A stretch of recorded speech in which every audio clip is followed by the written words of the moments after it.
Hi, everybody. Welcome to Stratosphere. I'm your host, Bill Whittle. Uh, Good to be here. Hope everybody's doing well. It's middle of October of 2021. I was talking with somebody earlier today. I forget where. Oh, I remember. And we thought, wow, getting close to the end of the year. It's like last 2 years. I think we should have a receipt for these last 2 years because nothing happened in 2020 or 2021 as I can see in terms of, just everyday activity. But here we are. Let's do a little something or other here. So hope all of you are doing well, and I'm going to have to make it a relatively brief show tonight because I still have some editing to do, and my voice is a little sore, and I'm tired. I'm hungry. I have, I should check my mail to be sure about this real quick. I think I will. But it's, yeah. Is that from today? Yep. I don't know what's happened. For a couple of weeks there, Doomcock and I were in constant communication. Looked like we were going to do a show like the next day. In fact, we had a couple scheduled. You had to reschedule them. He had some craziness going on in his life, he said. I've sent him 3 unanswered emails now. It's like crickets. I don't know what that is. But ever since, that hit piece came out years ago from Media Matters, those fine folks over there, you can't, anytime anything goes wrong after a period of time, oh, well, that's nice. Deef85 says he still wants to speak to me. He sent me here to tell you. Well, that's lovely. Thank you. I'm glad to hear it. Reason I was going on about that is I don't do this as a first reaction. I know he's busy. He said he had a lot of crazy things going on. God knows I've been there. But after hearing, after like a bunch of unanswered emails, I thought, did somebody send him something? And I'm glad to hear it wasn't that. It's just really hard.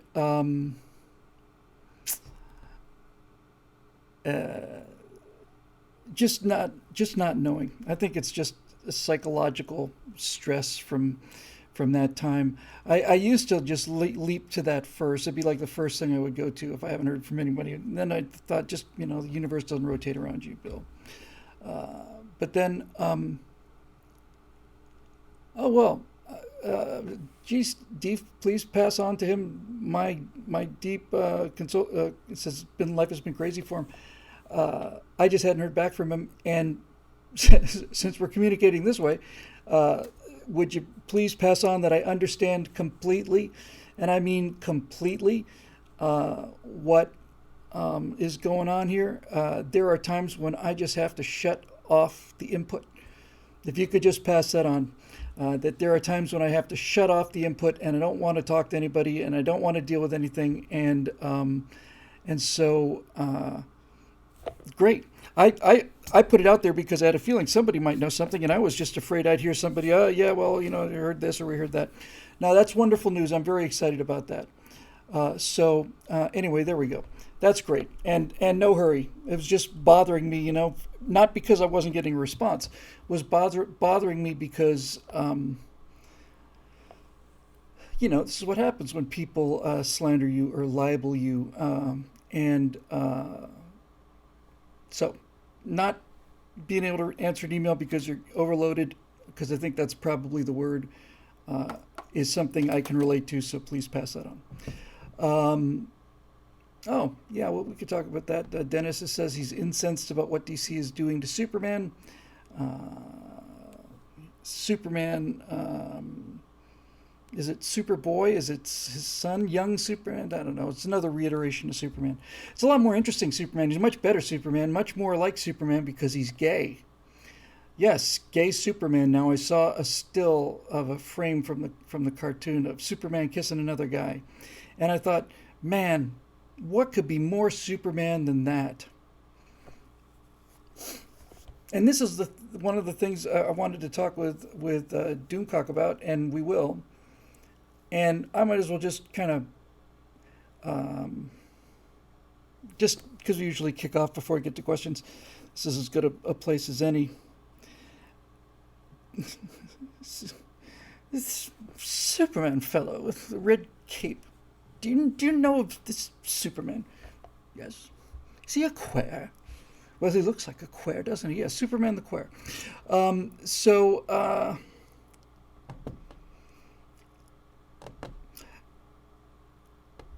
I'm saving most of this for later, but here's the thing, and it's related not just to comics; it's related to the whole pop culture thing. And if you're not into the pop culture, then this won't mean anything to you. But if you think about it, it makes sense. And this is one of the things I really, really want to talk about.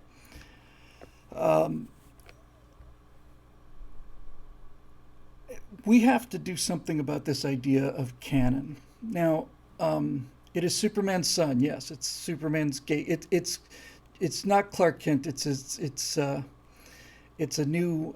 So this would be what his. Would this be his brother or his little brother or his cousin? I don't know. In any event,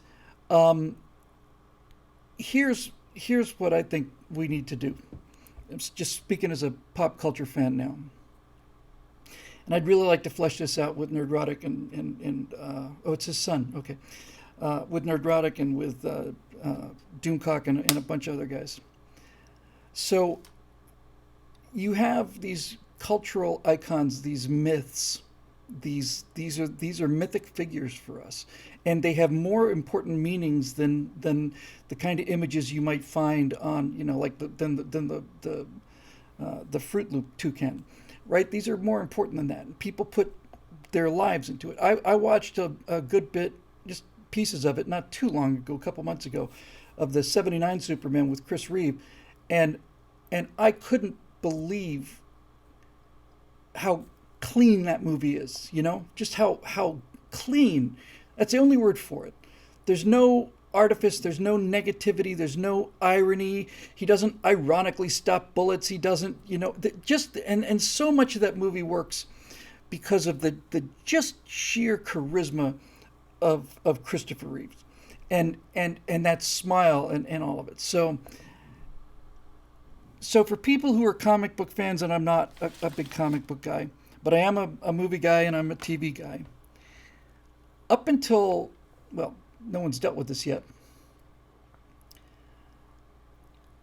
Fans who hang on for every word of Superman have two different sources of information.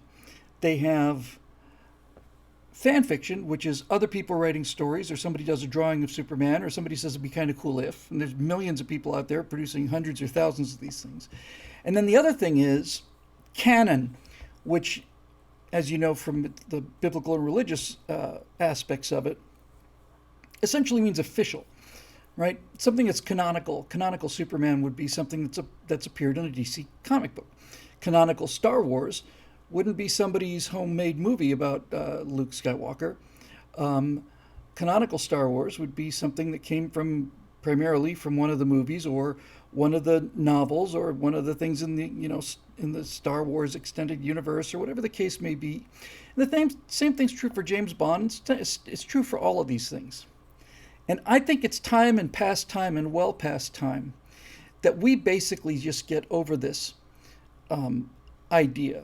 And I think that we really need to, and if no other reason than brush back the producers of this garbage. I think there needs to be a canon committee, something like that, and it's made up exclusively of fans. It's completely independent of the official owners of the copyright, because the owners of the copyright have shown no respect for what the fans have put their money and their life. The reason that Star Wars is a cash cow, or was because people were willing to pay for it, and they were willing to pay for it because it was something that they wanted. And now, since everybody wanted it, then the left uses this to inject this into our bloodstream and inject it and turn it into a virus and utterly ruined it, and then something has to happen about this. I mean, really, that said the committee will get just as corrupted by ideology as well. I don't believe that. I don't believe it. I think that everybody knows what canonical Star Trek is and should be, and I don't think there's anybody out there in any significant numbers that are out there just pulling for canonical Star Trek Discovery. I don't think there's there's not a strong bunch of people out there kind of pulling for the canonical Kelvin timeline in Star Trek. I think Bart's treasure says that Gene Roddenberry guarded Star Trek canon religiously. I agree. So, yes, of course there's problems. As Eric points out, who appoints the committee, who gets on the committee, who decides? I don't know, but these problems, and how do you deal with somebody who's gone off on the, these problems are engineering problems. They're engineering problems. But the reason I am getting more and more inclined to like this idea is that all of this perversion bothers people so much because it is canonical. Now, Doomcock was talking the other night about this latest Indiana Jones 5 movie, and basically Indy has a sidekick now, what's the word? A spunky reporter, young woman reporter who follows him around, and then as she follows him around, she ends up doing everything. And she's the one who leaps through this portal. This movie's not out yet. She's the one who does this. She's the one who does that. And Indy is reduced to what Luke Skywalker was, which is basically kind of a superfluous old man who's following around. And if Doomcock's latest reports are right, and he seems to be always right, then they've written the script so that there's a time travel element. And not only do they eliminate Indiana Jones canonically, the young Indiana Jones who went on to do Raiders of the Lost Ark, he's killed, and then old Indiana Jones puts his hat on this stringy looking English chick whose name escapes me for the minute. It'll be back in a second. Yeah, I want to say it's Camilla Parker Bowles, but I'm pretty sure that's not it. And then you've got the hat. And he hands her the hat, and he hands her the whip, and he says, "It's up to you now." So then the final credits are this rail thin chick, basically, kind of roaming through the world doing Indiana Jones things, and they're playing the Raiders of the Lost Ark march, and everybody's supposed to think that, okay, well, hey, this is Phoebe Waller-Bridge. And everybody's supposed to say, "Oh, well, now we've got a new Indiana Jones. Let's get excited about that." And this is where the rubber meets the road, as we used to say. This won't work. It doesn't work. It hasn't worked. It never will work. And this is the most important thing that keeps me optimistic. I've said it 100 times. If people were buying this crap, then we'd be doomed. But they're not. They're not. And Lady Hawk says, like a new James Bond, yes. Now, apparently, they toned that movie. They had 2 years delay because of COVID, but they toned that down hard because of the backlash about nevertheless, once the movie came out, it's like James Bond basically sits around and lets this black chick be, 007. And we're supposed to believe that, yes, of course, black women can be super secret agents, and we see it all the time. And of course women can be Indiana Jones. And of course women can be all these warriors. And I'm just so tired of seeing these images of these female warriors holding these enormous swords. And they couldn't even lift the weapon. And I've had enough of it, and so has everybody else. And furthermore, I'd be willing to say, hey, look, this is human nature. I understand. People get old, and as they get older, they pine away for their days, and everybody thinks that, geez, the time I grew up in was a golden era, and so on and so on and so on. I would be willing to accept that my vision of James Bond, my vision of Star Trek, my vision of Star Wars was a sort of a dated kind of a thing if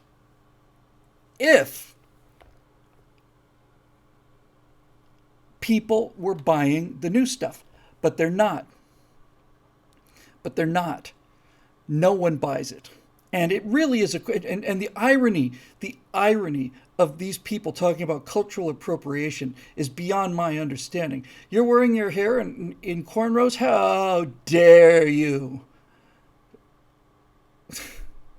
Captain America isn't black, and neither is James Bond, and Indiana Jones isn't female. And if you want an Indiana Jones to be female, go out and write your own goddamn Indiana Jones, for God's sakes. You know, I mean, this is the thing. It's like they're too incompetent, untalented. They're too bitter. They're too tiny. They're small-minded people, and they suck onto these things like leeches, and they kind of just have to suck all the life out of it. And part of it is they don't have the talent to write their own stuff. They don't have the talent to make their own characters interesting. And then,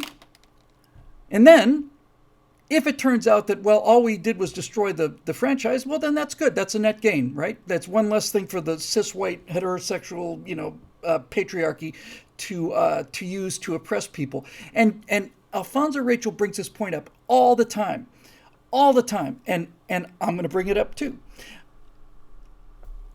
If you're saying that the patriarchy must be destroyed, then my response to all this, and I didn't start this way, by the way, and I don't go around trying to ruin people's day. I don't particularly enjoy having to get down on this whole transgender athlete thing. I'm perfectly happy to let what people be. If you want to be a woman, you want to have a sex change operation, fine, that's fine. Just don't tell me that you're a woman and don't expect me to buy it, that that's a reality. But all of this stuff is just plain reinforcing the fact that, I guess, here's what I'm saying. If women are the complete equals of men in every way, and superior, in fact, better, all of the James Bond better, the black woman James Bond is better, the female Indiana Jones is better, the female Luke Skywalker is better, the female Captain Kirk is better, Kirk, Spock, blend, whatever, they're all better. If they really are better, then how come there's a patriarchy in the first place? Why isn't it that males are constantly going around crying about the matriarchy? And I have this question too in terms of people who talk about, white supremacy. You've just got to get rid of this poisonous idea, and we're going to destroy this. It's like you're forcing me now to ask questions like, well, why is it that history didn't record Africans getting into ships, sailing to England, and taking white slaves for use in their colonies in Greenland? Why? This is the point that Alfonso makes all the time. And that is that every time you hear people complaining about things like white superiority and, it's the white savior complex and all the rest of it, it's like, well, then, if you don't believe in this, then stop giving me reasons stop providing reasons and evidence that it exists in the first place. I just don't get it. This is a really good example. Is a Ditoli, I guess. He brings back the case that the women's soccer team, this worth every penny as much as men. We've got to have a strike, and we've got to constantly call attention to the fact that women's soccer is just as good as men's soccer, but we get paid less and so on. Well, the worst men's soccer team in the world don't lose to a bunch of 15-year-old boys in a trial match, in a warm-up match. 15-year-old boys beat them. 15-year-old boys. And I'm not surprised about that at all. This whole thing is built so deeply into us. There are times when I think, I really wish I could just see a game where what's-her-name women's soccer team could play the men's American soccer team. And it's built so deeply into us now that I think that even if that happened, I get the feeling the men would be holding back. They'd either hold back out of political reasons, or they'd hold back out of just the reason that most men hold back, which is, we don't want to or need to show this, but I really would pay serious money to see the women's soccer team take on the men's soccer team and have confidence that the men were going all out. I would really pay major money to see that. And I'm of an age where I saw this thing start. I saw it with my own eyes in real time. I saw it happen when they had the battle of the sexes, and the tennis match, Bobby Riggs and Billie Jean King. And I was a little kid, relatively little kid. I was in either elementary school or junior high, something like that. And they made such a fuss out of it. Who is better, men or women? Who's better, men or women? Is it who? And the little girls were pulling for the girls, and the guys were saying, no, no, no. And so it turns out that Billie Jean King, in her prime, the best woman tennis player in the world, managed to beat a guy who's 20 years past his prime, had gained all this weight, wasn't even playing around. And then we find out 20, 30 years after the fact that even with this fat, out of shape third stringer, he threw the match. He threw the match. And when that happened, when she beat him, that was as far as I can see, that was the beginning of this process. It started out as catering and pandering. And listen, there was a lot of stuff that needed to be corrected, and I'm not denying any of that. All right, I'm not denying the need for that, but to undo an injustice by creating another injustice, or especially to undo an injustice by creating a fiction, is the beginning of the end. And I watched it happen. And from that point forward, somebody sent out a meme. I don't know if you've noticed this. I'm just in a belligerent mood. Somebody sent out a meme. I forget what the picture was, but it was, and just like that, white people disappeared from TV commercials. And I thought, yeah, have you noticed? I've noticed that. I've noticed that. Once again, from Titoli says, didn't Serena get beaten by the 350 ranked male player? This is a point I cannot stress strongly enough, okay? I cannot stress this strongly enough.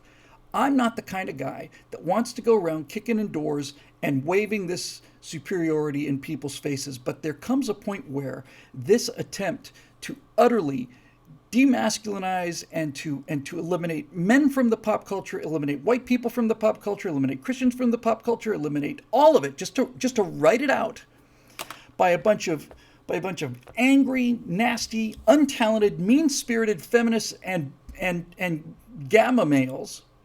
It's reached the point where I'm just not going to do it anymore. I'm just not. I'm going to simply start to push back. I'm going to push back. No, it's just plain BS. BS, and that's it. And now it's time to push back.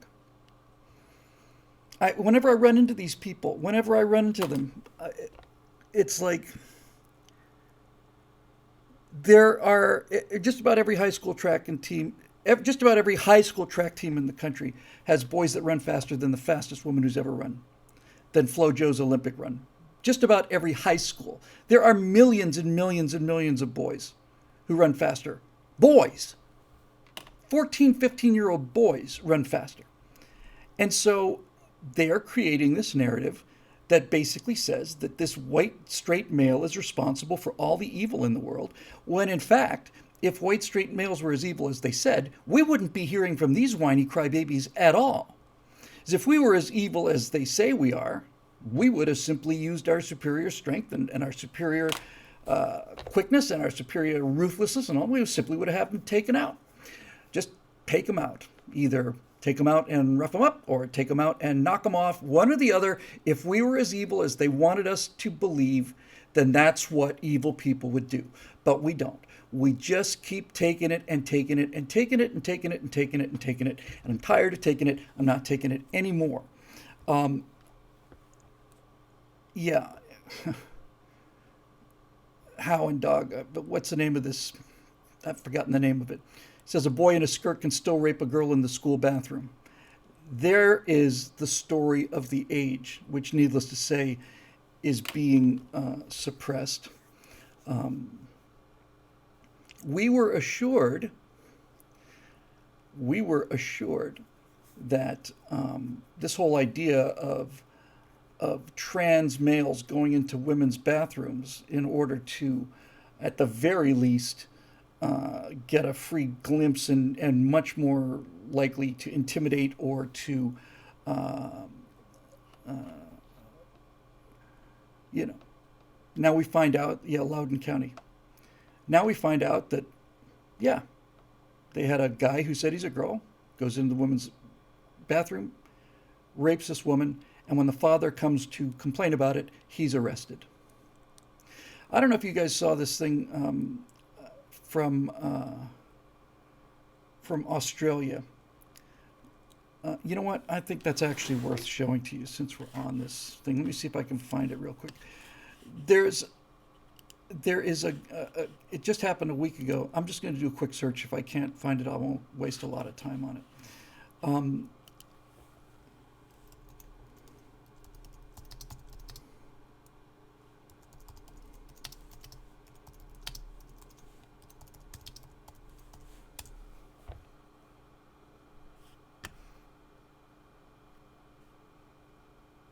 It doesn't seem to be popping up. All right, then I'll just tell you about it. So there's this video, it's selfie video, and it's from Australia. And there's a knock on the door, and the guy answers the door. And outside the door are two police officers, a man and a woman. And this woman has an entire file folder. And are you ready for this? Are you ready for this? She says, I have some of your Facebook posts. Here are hard copies of some of your Facebook posts, including one of them showing you at a protest. But at the time that protest took place, Australia was under a COVID-19 lockdown. So we here, these two policemen here, us, me and my partner, are here at your house to ask you if this picture of this protest that you posted on your social media page, were you at this protest? And the guy says, why do you want to know? Who do you think you are? He says, well, we want to know. Were you at this protest? He says, it was a protest. It was a political protest. Yeah, we want to know if you were there. They basically want him to admit it, because if he admits it, they're going to arrest him because it was a violation of the COVID lockdown. This guy says, did you knock on all the doors for the people that were out protesting the Black Lives Matter thing? No. He says, yeah, well, what about that? Well, that's not really our business. We want to know, is this you? And then the guy did something really cool. Really cool. Before he challenged him, he said, who do you work for? Doesn't it bother you that you're supposed to represent the people, not these incompetent, evil healthcare officials and corporate drug, manufacturers? What's the matter with you, basically? But they kept going. We need to know if this was you in this picture you posted. He wasn't in the picture, he posted it. Were you there? And you know what the guy did? He did something I just loved. He said, I don't recall. It's brilliant. You don't recall? No, I honestly don't remember. So you're saying you weren't there? No, I'm saying I don't recall being there. I don't recall. And then there's nothing they can do. And this is the Hillary Clinton defense. This is the politician defense. This is the Jeff Zuckerberg. I'm sorry, I keep saying Jeff. The Mark Zuckerberg defense. Did you do this? Yes or no? I don't really remember. Let me circle back to you on that one. Okay. I don't recall. I have never seen, and this is not just happening in America. In fact, every time I think that things can't get worse than they are in California, I see video from Canada or Australia. Canada, Australia are more fascistic than the biggest fascists here in the United States. I just don't know what to say about it. When they arrested that church pastor for the same thing, for COVID violations, arrested him, basically pulled him over in the middle of the highway, it's like, this is Canada. You keep voting for this, Now you could say, well, Americans keep voting for this, but I don't believe that we did vote for this. I really don't believe we voted for this. No, I don't. But that's forbidden speech too, which is why I'm saying it. But I don't recall. Really? Nope. And I think that should be our attitude towards everything from this point forward. Do you have any weapons? I don't remember. Can we come into your house and look? No. If we came into your house, would we find any weapons? I'd want to say that's none of your GD business. Get the F off of my yard now. If you don't have a search warrant, you get off my property right now. And that is something that we can say as Americans. I don't know if they can say that in Canada.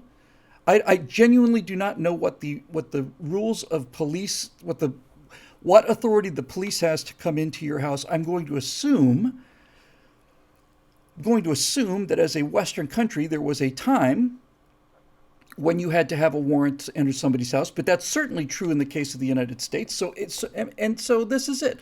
Look, if I get pulled over at a traffic stop, okay, I'm not one of those guys who's going to say I'm a sovereign citizen and you have no right over me. I'm not that kind of guy. But here's the kind of guy I am. Can we look in your trunk? No, you may not.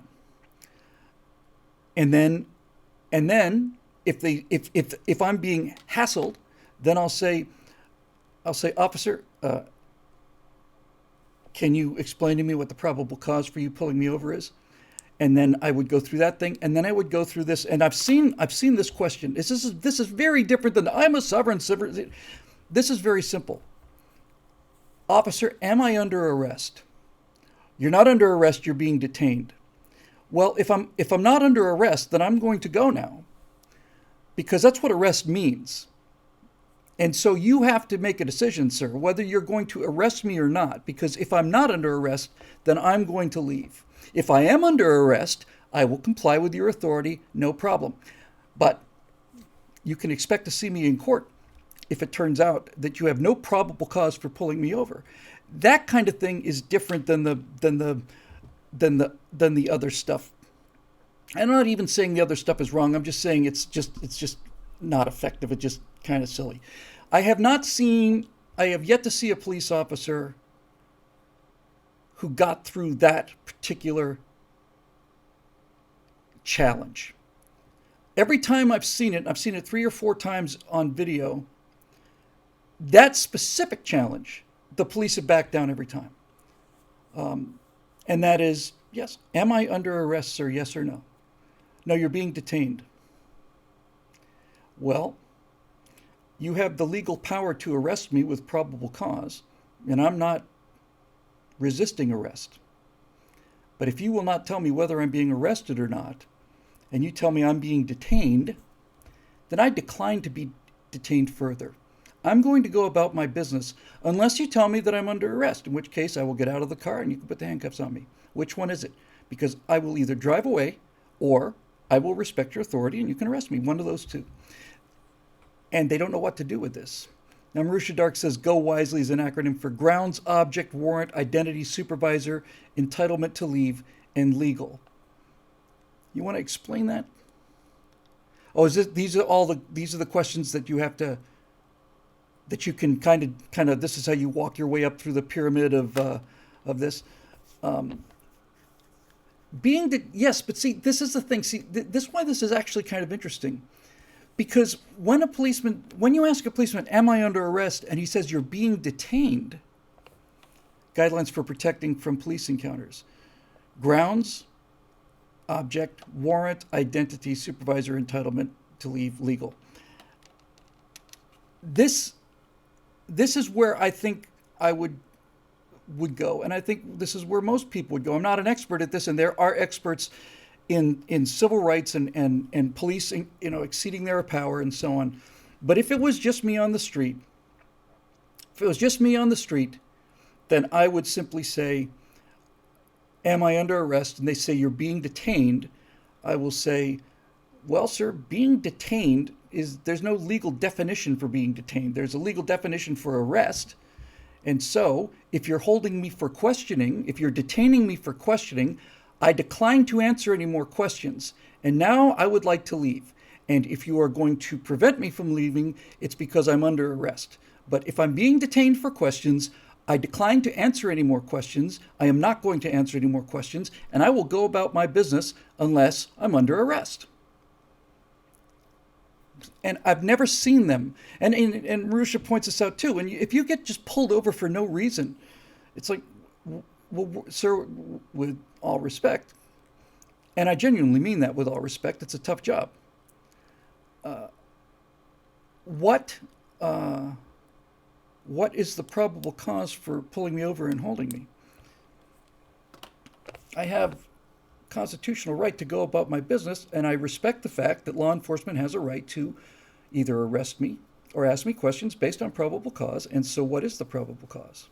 And Eric says, and if I am under arrest, then I'm going to just shut up. And obviously that's the case. If you're under arrest, you should just shut your mouth. I don't know how many of these courtroom dramas and internet things have I seen where people, and of course in virtually all these cases, these people are guilty. But it's like where, how many, I enjoy watching these things because it's interesting to me. I've seen a number of these things where on like criminal channels, where guilty people, I'm not talking about innocent people now, where guilty people are being interrogated by the police and openly provide the evidence to do it. If I ever get to, well, so you're under arrest. You have the right to remain silent. I'm exercising that right. And I'm not going to say a word. Again, I'm not going to say a word. They can leave me in a holding cell. They can tell me the lawyer's on the way. Just shutting your mouth can actually be used against you to imply guilt in the court, says babyface Nelson 12. I don't believe that. And even if it's true, you have a legal right to not. They read you the right. That's what the whole Miranda rights are. And by the way, I'm in favor of Mirandizing people. There was a lot of talk about that. Oh, it's just going to help the criminals. No, I think I'm actually kind of proud of the Miranda rights, that the police have to read you your rights before they arrest you. Here's something significant. Let me see here from J-Mold. The Canadian government just sentenced Pastor Arthur Pawlowski. The sentence is one of the most Orwellian things I've ever heard. He's sentenced to 18 months of, quote, whenever he talks about lockdowns,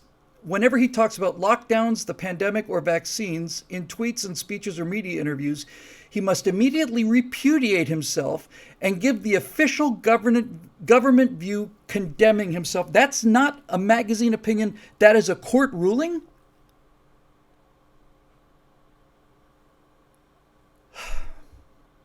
Now, Action Context System says if they are Mirandizing you, then you are under arrest, and I understand that. Once they start to Mirandize you, then you're under arrest. And I'm not resisting arrest. I'm not an idiot. I'm not going to resist arrest. No way.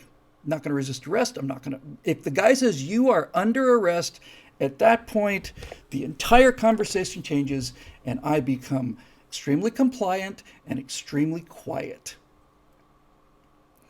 So that's what I do. And how this evolved from where we were before talking about Indiana Jones, at first I was going to say, I don't know. But now I realize, no, it's all part of the same thing.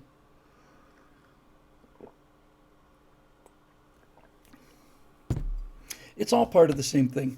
It's the ability to rewrite history. You see, that's really what's going on, is the power to rewrite history. In the Soviet Union, they used to say, the future is known with certainty. It's the past that is completely malleable. Something along those lines. So the reason I get so amped up about things like Black James Bond or Black 007 or female Indiana Jones is because people are rewriting history, and they're rewriting the rules. They're rewriting the law. I don't know how I can make this clear enough. I don't require Indiana Jones to have some helpless female who stumbles every 3 feet. Nobody's interested in that. There are magnificent female characters out there. We were talking about, somebody said, well, there is a female Indiana Jones, and her name is Lara Croft. Great, fantastic. Lara Croft, totally fantastic. She's got the money, she's got the means, she went around, she's got twin 45s. Who's going to argue with that? But this displacement is an attempt to rewrite history and to change the rules of the world. You know what I mean? Yeah. Sword fight. How many?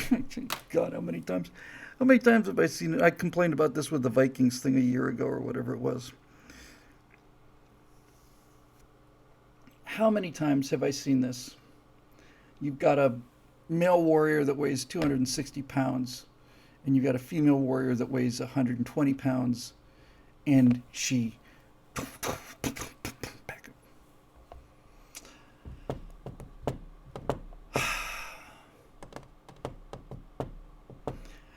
Eric Blake says the current Lara Croft is vulnerable and often loses her physical fights. You know what? Indiana Jones was vulnerable and he often lost his physical fights.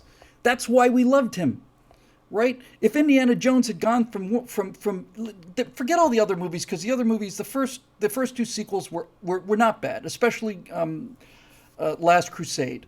Okay, 4 was garbage, Crystal Skull, and this thing is garbage. But let's just concentrate on Raiders of the Lost Ark. And it's not Indiana Jones and the Raiders of the Lost Ark. The movie's title is Raiders of the Lost Ark.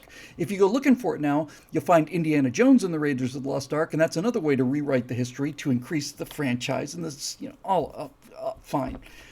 Just look at Indiana Jones. The best part of that movie, and the reason that people fell in love with this character, is not because of his ability to punch people out and swing his whip around. The reason people loved Indiana Jones was because of that scene when they're in the boat and he is just covered in bruises and he can't move. And Marion is basically doing this, and it's like, and he says, tell me where it doesn't hurt. And he goes, here. And she goes, here. And then he goes, here. He's just beaten to a pulp. It's not the years, kid, it's the mileage. Okay. See, this is why it works. And I don't know, this is a conversation for Doomcock, but not only did these characters work, but female action heroes, the handful of them worked. Obviously, Ripley works and Sarah Connor works. And the reason that they worked is because they were written by men. Because if they were written by feminists, they never would have allowed them to fail, never would have allowed them to be vulnerable. The idea that a feminist writing that scene, a great scene, it's another great scene in my favorite movie, Aliens. Aliens works not because of the action scenes of gunning down the aliens. You get to gun down aliens in Starship Troopers. The thing that makes Aliens work is the scene where she's alone with Hicks and he's showing her how to use the weapon. She's not showing him how to use the weapon. He's showing her how to use the weapon, which makes sense because he's a warrior and she's a navigator. But he's showing her how to use the weapon. Okay, this will do it. Give it, pull it up, feel it. And she's like, yeah. And there's a little bit of flirting, not a little bit, a lot of flirting going on there. And then he basically says, here's a locator thing. Yeah, it's like, I want you to wear this, that way if you get separated or something, I can find you. And she goes, thanks. And then he says, doesn't mean we're engaged or anything. That line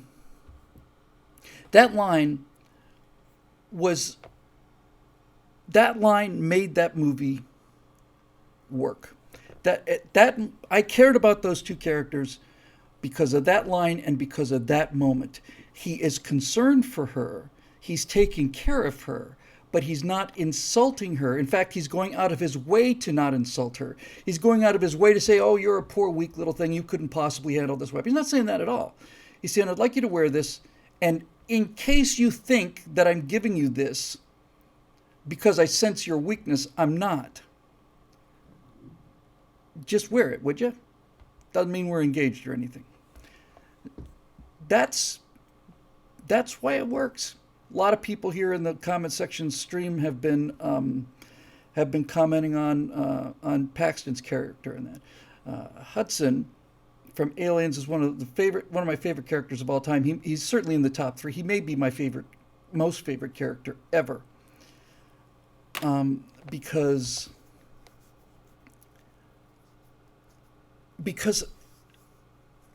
it was so human. It was so human, and he executed it brilliantly. I mean, he was just great. He's just absolutely great. And there's a period of about, I don't know, 3 or 4 screen minutes where Hudson gets off 3 or 4 lines that are just immortal. He's walking around after the second dropship, or the dropship crashes, and the first one, and he's saying, "Game over, man, game over." It's like, we all know people like that. I've been that guy occasionally. I try not to be, but I have been. And then there's the line that I just loved it when I saw it. I saw it in the movie theater. And I'm watching this, and everybody's there, and everything's wreckage. And he says, "Well, we can do this." And then he says, "You may not be up on current events, man, but we're getting our asses kicked back there." When he said, "You're not up on current events," I thought, freaking great. And then the greatest line in the entire movie is "Hudson, stop your complaining. This 6-year-old girl has survived here for 5 weeks on her own. Great, why don't you put her in charge?" I just, when I heard that, I just said, okay. That's just marvelous. Oh, and then D. Tolley, I hope I get that right. I'm sorry, I don't have my glasses on. He's talking about Apone. Apone was great. He was a great character. How many lines did he have in that movie? 10, maybe? And he puts, he just doesn't even put it in quotes. He doesn't have to. I know who. He doesn't say who says it. Right here in the comment section from D. Tolley. "Every day in the Corps is like a day in paradise. Every formation a parade, and every paycheck a fortune, and every meal a banquet." Yes, absolutely. Apone was really, that I didn't know. Helios 1776 says that the actor who played Apone was actually a drill sergeant in real life. I did not know that. But it makes me very, very happy. Obviously, the great example of this is R. Lee Ermey, and what most people don't really know is that R. Lee Ermey, who played the drill instructor, everybody knows that the guy who played the drill instructor in Full Metal Jacket was an actual Marine drill instructor. But I think one of the reasons that he got the part and that Kubrick was comfortable with him was because Kubrick had to deal with this issue earlier. I don't know how many of you know this, but he undoubtedly was comfortable letting well, first of all, R. Lee Ermey is just a damn good actor. And he really is. He's just a really good actor. But Kubrick had to deal with this issue years before this, maybe 10 years before this. And you know what movie he had to deal with it on? The lighting of the walls kind of back down. But it's in 2001. And it caused a lot of trouble. When he was making 2001: A Space Odyssey, he needed the guy from Ground Control, the mission controller. You never see his face. The guy who approves the EVA. And he'd hired an actor for it, and the actor read the lines, and apparently he worked with him as much as he could, and it just didn't sound right. So he had to get all kinds of union exceptions for them. I mean, really, from what I read about the making of 2001, this was one of the most difficult things he had to deal with. Was he said, "I cannot use an actor for this. I need an actual air traffic controller. I need somebody who can say these lines and make me believe them." And so they found a guy, and they found a guy to do the Roger, X-ray Delta One. This is Mission Control. Roger, your plan to go Echo Victor Alpha. I don't even think they said that. And he's got that air traffic controller clipped thing perfect. And he had a lot of. It was not just like, hey, let me just make it. It was an enormous deal. But he could tell Kubrick was a genius because he could sweat the details. He knew what was real and what wasn't. I have a very, very good friend, one of the two best friends in my entire life, named Steve Stipp, and he was an air traffic controller in the Air Force. He was a combat controller. He was a special forces guy. Parachute in behind enemy lines and set up runway lights and control, bring in the flights, and also, uh, call in airstrikes. And parenthetically, he was. This would be the early '80s when America was at its absolute nadir. Um, uh, and they were doing an exercise where they were going to infiltrate an enemy Air Force base. This is a training exercise. And the air traffic controllers, the combat controllers go in and they do their parachute insertion, and they absolutely being completely quiet, and they set up the runway beacons where you can clear to land like a C-130 or something, and they got all this stuff done, and there's going to be a parachute drop, and they're trying to maintain uh, this silence, because they've got guards at the base. And he said the Rangers came over, and as the Rangers came over and jumped out, I don't know whether they jumped out of a C-130 or out of helicopters. He said as they jumped out, they were screaming Geronimo at the top of their lungs, and then the guys on the ground, and all these searchlights light up, Geronimo. It's like, guys, this is a covert mission. You might want to just keep that for afterwards. Um, but Steve was an air traffic controller, and during the Patco strike, he worked out of Palm Beach Tower, Palm Beach International in Florida, and way before, years before he became an air traffic controller, he pointed this out. But after he became an air traffic controller, he never ceased to point it out. And he said the best representation of air traffic controller he's ever heard in the movies is the opening scene from Close Encounters of the Third Kind. And he's right. I don't know if that guy was a real air traffic controller, but that air traffic control scene at the beginning of Close Encounters, which is one of my top 3 favorite films, was just perfect. Just that clipped. That air traffic controller, the actor who played that, the black actor, and the supervisor, those two guys, they were fantastic. Bill, we're having a massive traffic controllers walkout. You heard of it. This is coming up. Bunch of whiny ATCs won the Cold War. You're right about that. I would love to think that would happen. Oh yeah, Dave Big Booty for the quote. I don't know how you do this. Aries 35, do you wish to report a UFO over? And then there's like long silence, long silence. No, Senator, we don't want to report one of those. Classic. Anyway, so that's it. Now, Eric says that Kubrick originally brought R. Lee Ermey on as a consultant, but he gave so many clever lines for the character, Kubrick realized he had to play the sergeant, and he was fantastic.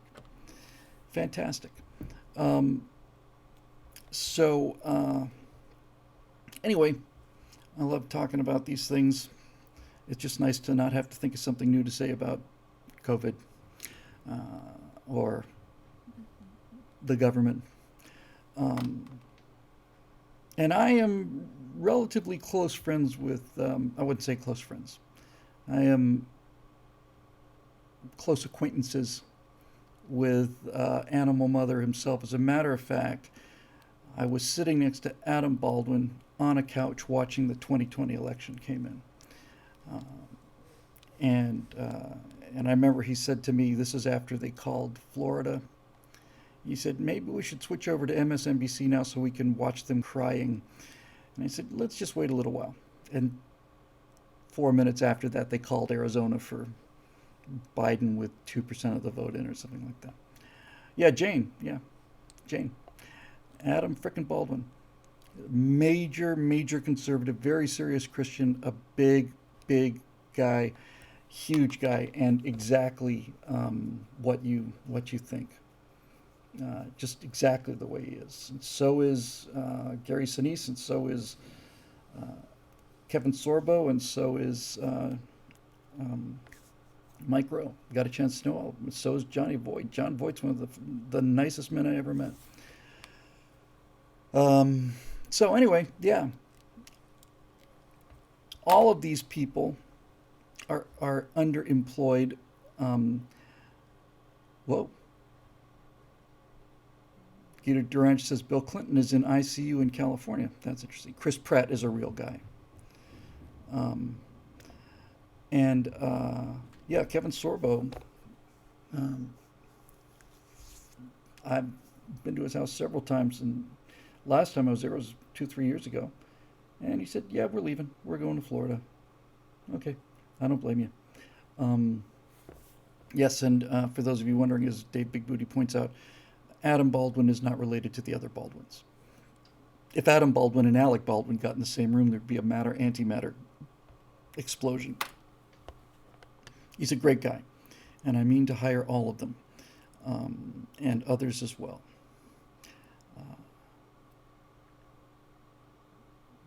Gary Graham is one of the people I know best. Of the people who have actual names out there, I'd say the two that I'm most close to would be Gary Graham, who played the Vulcan ambassador on, was it Discovery? I think, not Discovery. Forgive me. I'm never gonna forgive myself for that. On Enterprise, and he was also in was that Alien movie where they were a couple of cops, the TV version of that movie. It'll come to me. And Alien Nation, thank you. And also international film and television personality.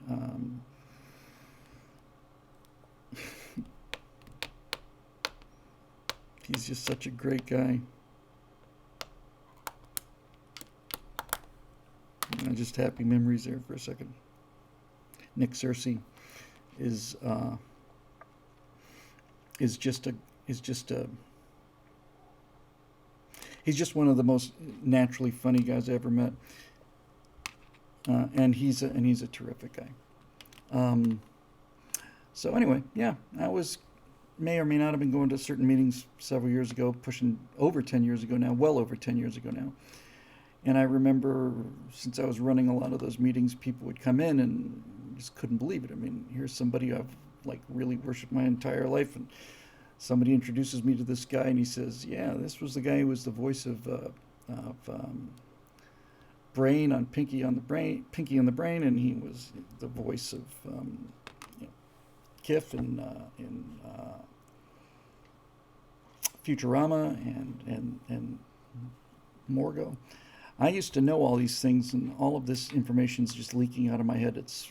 I hope it's being replaced with something else. It's probably not.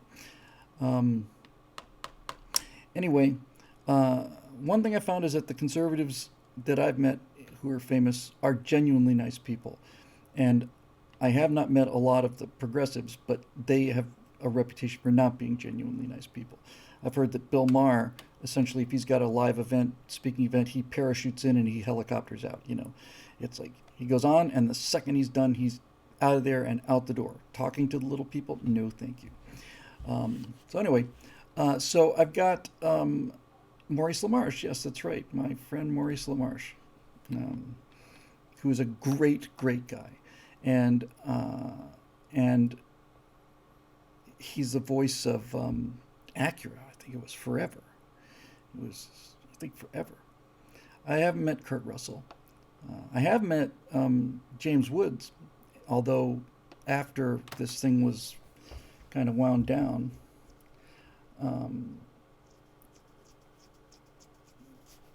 the Furball says, "Would you want to talk to the people in the audience of a Bill Maher show?" No, I don't think I would.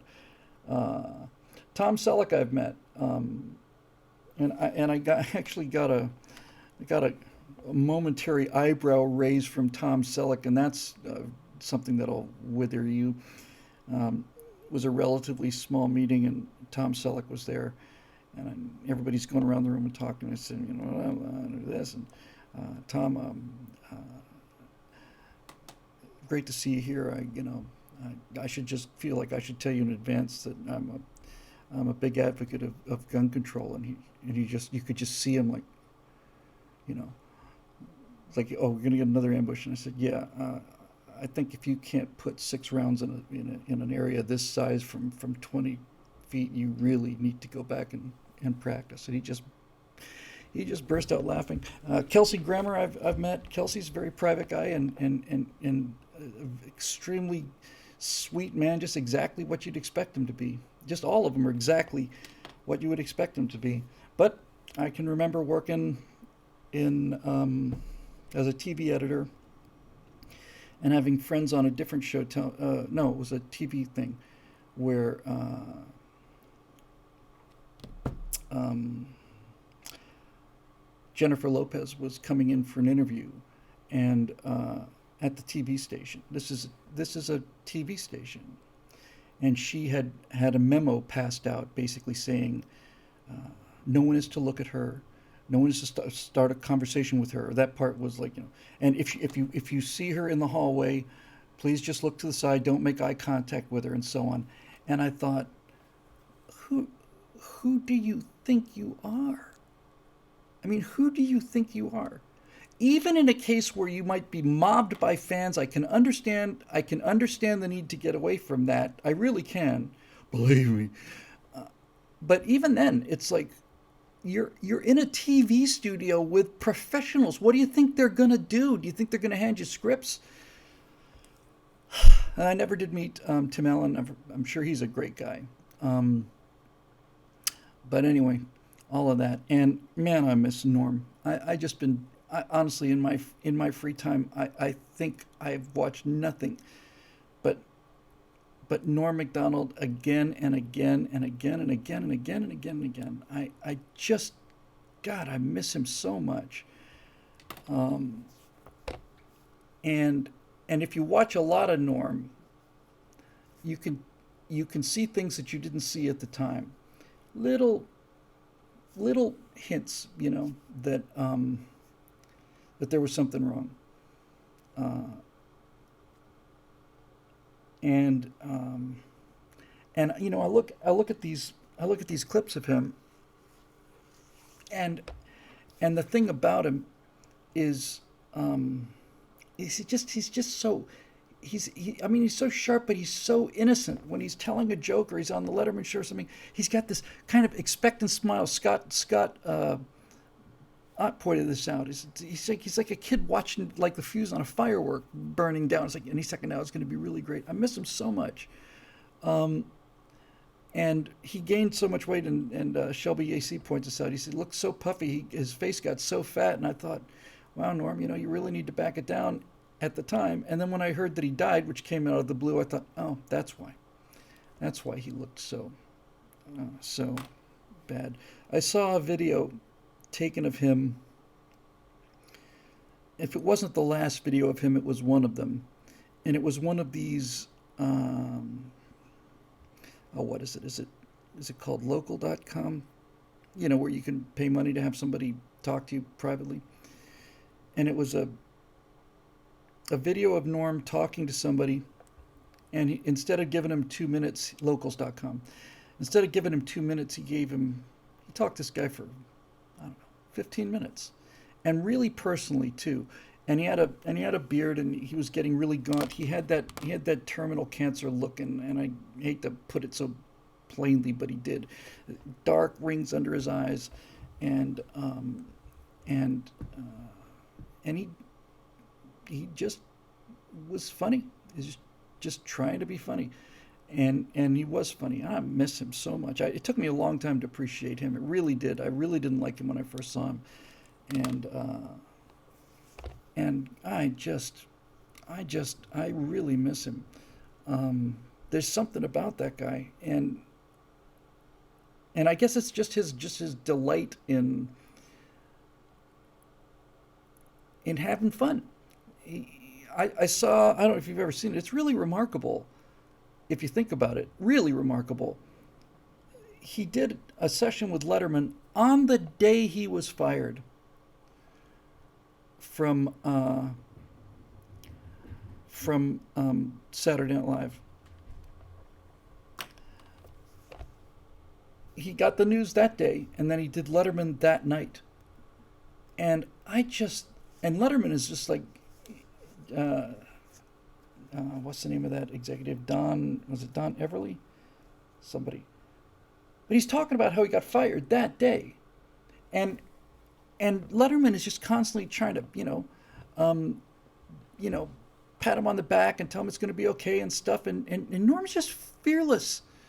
He's like, yeah. So anyway, I got fired. And it's like, you not just got fired, man. You got fired in front of the entire country, and you got fired for the one thing that you would think would be intolerable. And he said it again and again and again. I got fired because I'm just not funny, I guess. They fired me because they said I wasn't funny. That's a hard thing for a comedian. Not Ebersley, it's close to that. Don something or other. He was a NBC executive. It's very similar to Ebersley. Anyway, he didn't get fired by Lorne Michaels. He got fired by Don. Somebody's going to come up with it. It sounds Ohlmeyer. Yeah, that sounds right. That sounds right. Don Ohlmeyer. Thank you, Johnny. And so, Ebersol, I think it was Ohlmeyer. And he says, so I didn't get fired by Norm. I got fired by, Norm says, because obviously Letterman had been at NBC forever, and then this is not long after he moved to CBS. He says, do you know a guy named Don Ohlmeyer? And Letterman says, I do. He is the biggest, dumbest jerk I've ever encountered. He just goes on and on about it. I thought that's got to make Norm feel good. But, I don't know, just to go out there and do that, it's just great. But he has a lot of references about being sick if you go looking for him. And I'll tell you, the thing I saw that was the most heartbreaking thing really was one of his very last videos, probably within a week or so of him dying, was he did a video with his mom. And his mom is obviously pretty old at this point. And he's laughing and she's laughing. And here's this woman who knows that that her boy's going to die, and he's going to die soon, and she's just playing along. She's just, all right, well, we're gonna have as much fun with this as we can. I admire this so much. I admire it so much. When I found out that he died, I said I didn't have the faintest idea he was sick, but what blew me away was nobody else did either. Nobody else did. None of his friends did. So we did the Norm show. We did a Norm Right Angle, and it got pulled down from YouTube because I put 3 clips in there. Presumably it showed up on Rumble, and I think you can see it there, but and at BillWhittle.com, obviously. But yeah, I put in 3 or 4 Norm clips there, and the interview. Well, anyway, I miss him a lot. I miss him a lot.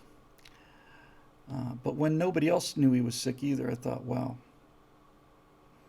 Babyface Nelson 12 says, dying without telling people you're sick is about the most Norm Macdonald thing ever. Absolutely. Beautifully said. Well said.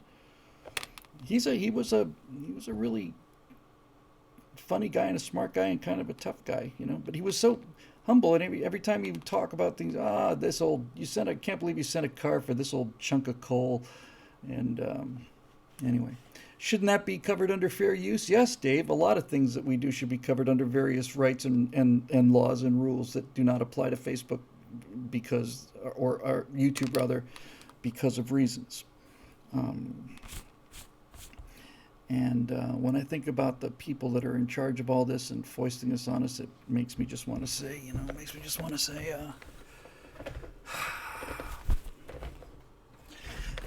So, anyway.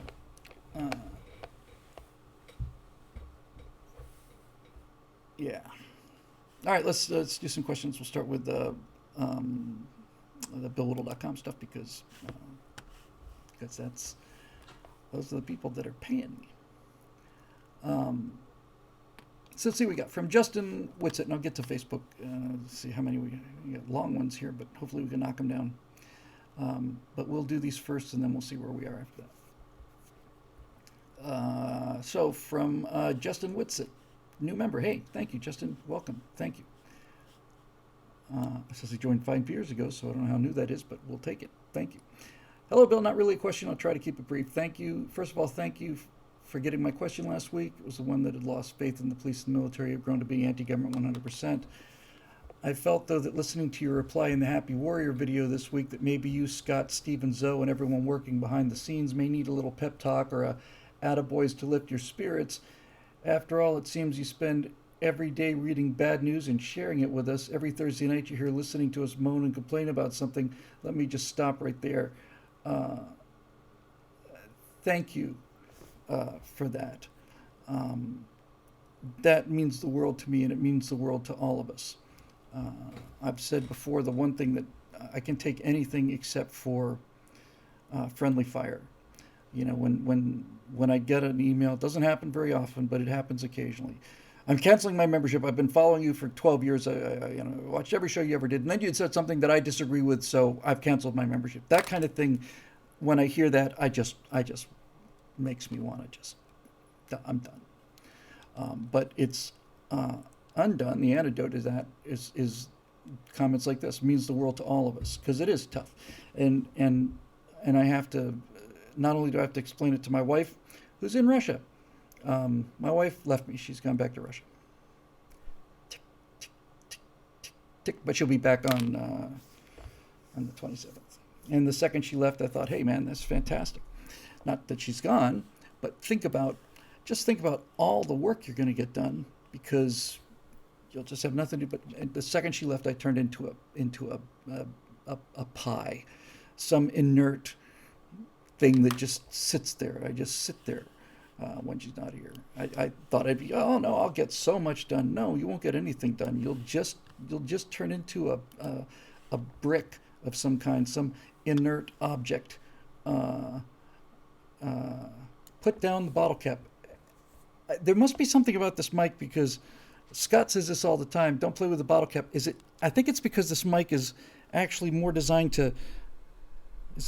Does it want to go that way or that way? Anyway. I just play something like this, and apparently it's super loud. So anyway, yeah, Aesop, I think probably hold off on that one. Although keep me in the loop. So I just get nothing done. But anyway, I try to explain to her about these things. And the other thing I try to do very hard, and I'm not successful with it all the time, is I try not to let this come into the house, but it's virtually unavoidable. Because I not only have to wade out into this bad news on a daily basis and say something somewhat interesting, and as I think I said last week or a week before, I suddenly hit me. It may seem obvious to you, but it wasn't obvious to me. It's like I have to do between 8 and 10 shows a week, and I can never do the same thing twice. It has to be different every time. That actually kind of hit me hard. Like, that's actually fairly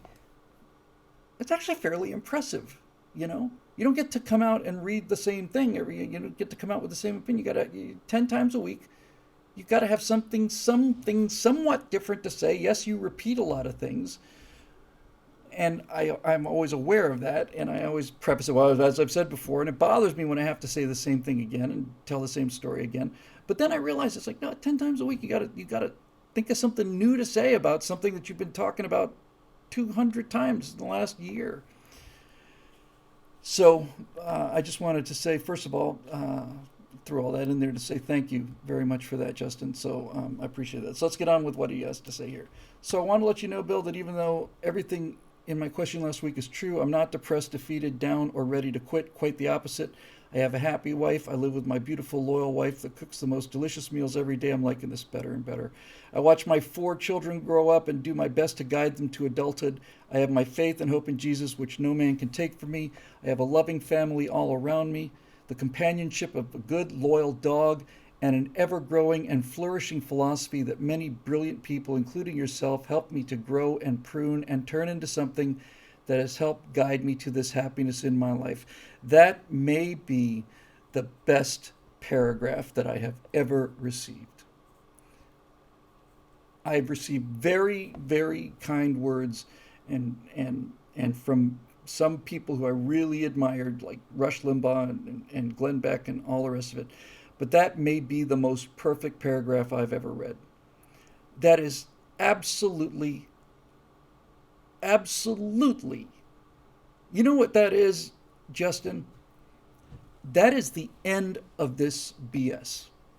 That's what it is.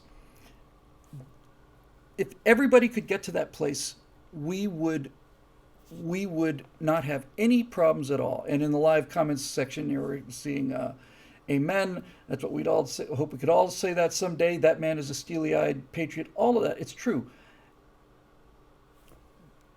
The thing that keeps coming back to me and Shelley, who's our operations manager, the unsung hero of this organization. I can't leave the house without failing to tie my shoes. I bump into furniture. That's how distracted I am. And Natasha keeps me, afloat at home. And Shelley is our operations manager here, and she does the same thing at work. And all of us are feeling this. She has to deal with it a lot, not because of the work, but just because we live in Los Angeles. And she comes in, it's like, I can't believe what's happening out there. I can't believe it. I just can't. I'm watching this happen, and I can't believe it. And it's like, I have to do the same thing for her that I do for everybody else, and that I do for myself, which is despair is the goal. That's the goal. That's why it's happening. What, this is insane. Yes, I know it's insane. But don't they realize the danger? Of course they realize the danger. Everything gets very easy to understand once you realize they're trying to destroy the country. It's not like they're unaware of it. This is their target. But their number one objective is to generate despair. And people who are in despair stop fighting. And this is why they do the things they do. We get trolled by them all the time. All of this talk about the January 6th thing and greatest threat to this democracy since the Civil War. Okay. We all know how much BS that is, and we know that hits us in between the ribs, that to have these communists call us un-American is about as far as they can go. But you just kind of have to, realize that's what they're doing. I didn't know that. Cool name. Ultra Hyperdynamic, who I've not seen in the comment section before, says, the views on Rumble for Trump's speech in Iowa were about 20 to 30,000 higher than on YouTube. Are sites like Rumble helping you to get a better count on actual views? To be perfectly honest with you, Ultra Hyperdynamic, I don't spend a lot of time on Rumble, but I'll tell you what Rumble does do for me. Because of Rumble, I still don't pull any punches. When we get something that I know is going to get bumped from YouTube, I don't want another channel strike, because 3 strikes and they take the channel down and all of the archive stuff that's there. That is something I'm trying to avoid. So anytime we get into anything that's remotely controversial, we'll just by myself or with somebody else, hey, we're going to have a talk about how pilots are not happy with their Victrolas. And if you want to hear about it, you can follow that link below, and we'll talk about it where free speech is still valued and where adults can talk. And so we just throw the link to Rumble. So I don't know how many views we actually get on Rumble. I know that on YouTube they continue to crank them down. And speaking of despair, I've mentioned this many times before.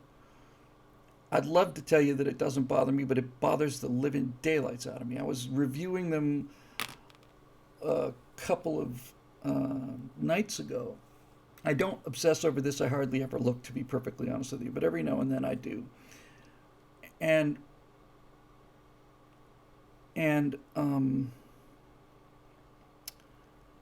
I saw that these shows now are like right angle shows or moving back to America. They're 7,000 views, 8,000 views.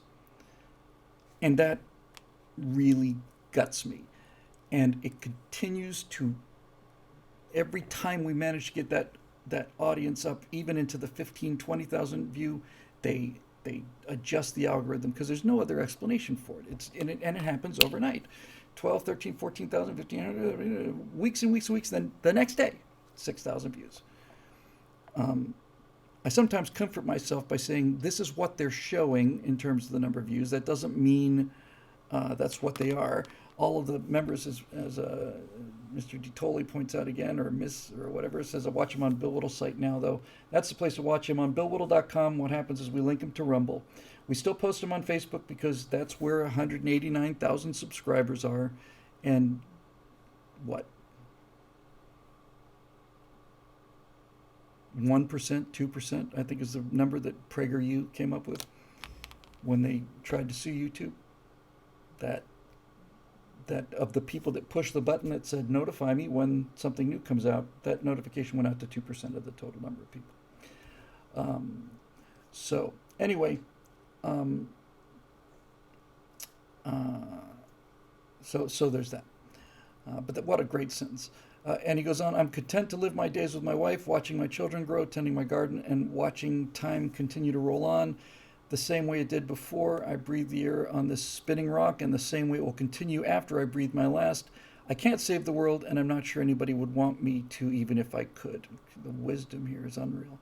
All I can do is provide security and stability in my little corner of it, and God help the poor bastard that tries to mess with that.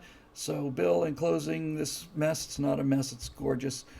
Thank you for what you've done for me, for the service you provided this country and the philosophy that it was founded on. And while I have my eye to the horizon, on the lookout for the wolves, I also have my roots planted deep in my heart in the moment. I am a father, a husband, a follower of Christ, a provider, and a patriot. I am a happy warrior. And Justin, you are an inspiration to me. And I think he's here live in the comments section. What do I say to that? But thank you. You know, to all the people who've said, "Wow, you've been an inspiration to me." Well, you're an inspiration to me too, all of you. And it's a feedback loop. It's like everything else. And I want to, I feel like we're going to get to one question tonight, and I know how much that bothers people. But you're on the source of all of the wisdom right there.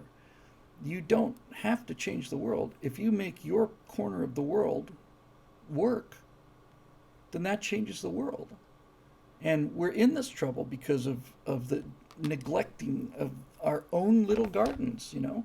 It's not like we stopped going out on crusades to slay dragons. We just stopped taking care of our own backyards and started to, like, well, you know, kids at school, I hear that they're teaching, well, I guess that's really bad. They're teaching them all these things. We don't do anything about it. Till finally we see a school board meeting or we see one of these communists on video, and then we suddenly realize, my God, what's going on?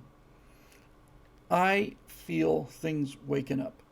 And my good friend Dictor von Doomcock said something, and I'm not using that term ironically. I feel like he's a friend of mine because we're in the same fight and we're on the same team and we get the same things. And parenthetically, this last email I sent him, the first email I sent him, I said, you are the only other person I know in the world besides me that knows the lyrics to Super Chicken. And the last one I sent him, I'm not trying to pressure you here, my lord. The last one I sent him was, I said, listened to you last Friday night, and thanks to you now I Wonder What the King is Doing Tonight from Camelot in my head as an earworm. At least it's the Richard Burton Broadway version and not the movie. Please send me your mailing address so I can forward you the psychiatric bills, which are extensive. I don't know him personally, but we've communicated a number of times. Nach Keppershift. So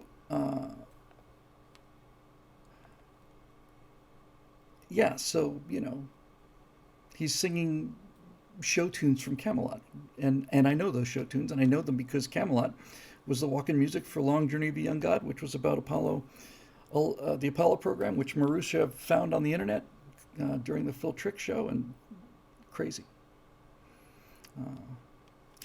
So anyway, as a matter of fact, that's just a quick little touch on the Moving Back to America I shot today, which is called, which I have to edit and get on, called Bricks Without Mortar. and we do the members only show, which is usually about 45 minutes. This last one we did was over an hour. It's just me, Steve, and Scott talking off the record about what we're going to do,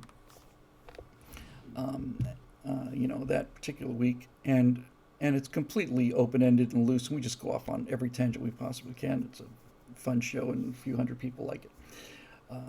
But I wrote, I didn't write, I did this morning's Moving Back to America, based on the fact that on Tuesday, Scott likes to sing before we go on the air, and he's a great singer.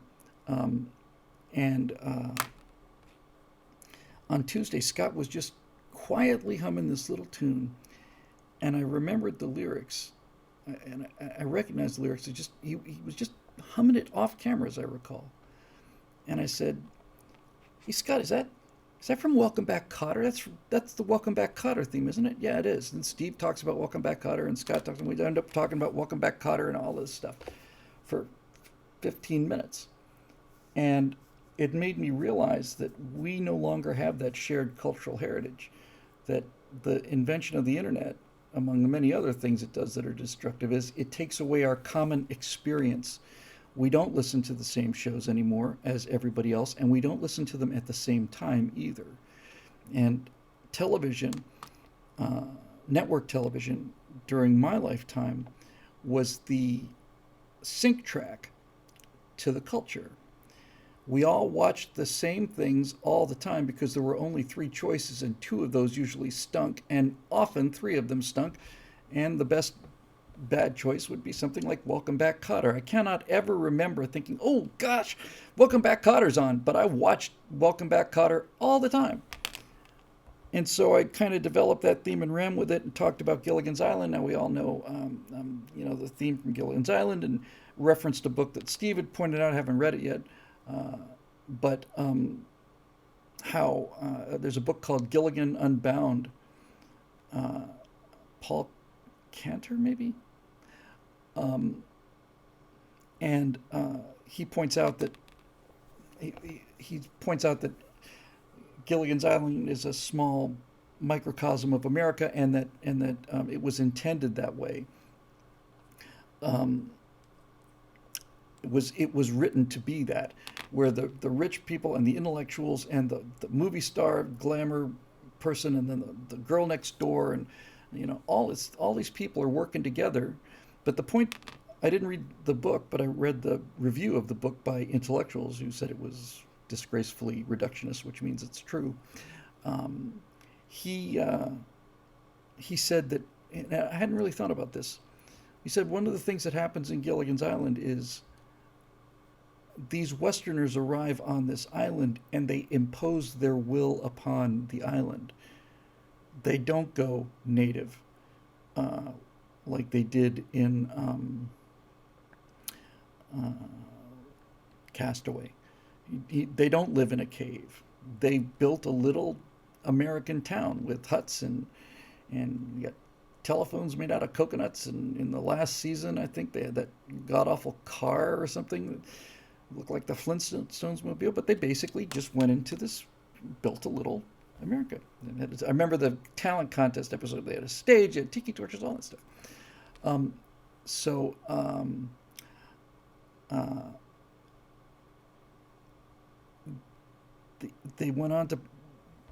went on to point out that that's what happened on the original Star Trek, that the Enterprise was essentially America's multiracial, multicultural crew, but when they encounter things that they feel to be inhuman, they don't hesitate to impose Western values on it. And I talked about, I shouldn't just tell you about the show, I just did, but I'm going to anyway, I already started. There's a one Star Trek episode that is by no means its best episode, or not even close, but it is the best example of this kind of thing. And that was an episode of the original series called The Apple, where the Enterprise arrives at this planet where everybody is a beautiful young tan surfer person, and they all have 80s hairdos, and they live in absolute paradise. There is no war, there's no jealousy. Everybody loves everybody else, everybody is cool, everybody's fine, and all they have to do is occasionally shovel some organic matter into the giant snakehead of Vol.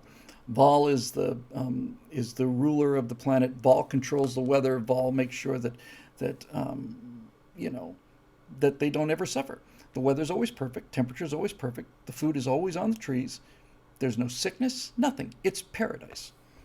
And Kirk comes along and basically calls down the big thunderstick from the sky. The western boom comes down, and they blow up Ball, and now they've got murder. And murder. Somebody murders somebody. And or at least they tried to. Maybe they didn't actually do it. Maybe they just tried to. By the way, I seem to remember that was a show where this very feminine woman in a red security outfit and the miniskirt, and this guy is moving forward with this club to either kill somebody else or try to kill her, and she just whoop, does a judo flip and put him down. And I remember thinking, cool. So anyway, that's what the country was like when we believed in ourselves. It's like, you're going to destroy paradise? Yes. And Kirk's real clear on why. It's like, this is not, people are not pets, you know? Yes, you've got everything, but you don't have free will, and you don't have ambition, and you don't have any of these things. So I've decided on my own, because the prime directive came later in the season, I decided on my own that we're gonna make you, now you have to grow your own food. Now life's gonna be tough. It's gonna be much worse for you. But you'll be humans, and in the long run that'll be better. And he does it again and again and again and again and again. All the time. He's always in there. That episode where, and this one I thought was actually very profound, where these two planets are at war. And in order to keep things clean, they have computers run the battle simulations. And so the computers will determine what damage would have been done, and it's all a simulation. And then each society has to have a certain number of people report to the disintegration booths. Taste of Armageddon. Thank you. I used to know all this stuff. Thanks, Dave. And so Kirk comes in and once again calls down the phasers. And he's only able to call down the phasers because Mr. Scott says, "No, sir, I'll not lower the shields." Awesome. But what he does is he basically blows up this thing. And he says, no, you've been in a war for 100 years. War is messy. You've created the system to make war clean. That makes it more acceptable. Now you're all going to die in fire. And now war is going to be real war. And you're going to know what it's like. So we've messed up your little perfect world. Now off you go. And now you get to have a real atomic attack. And once they realize that this is actually going to happen, then they start talking to each other. And it's like, America wins again. It's nice to be able to see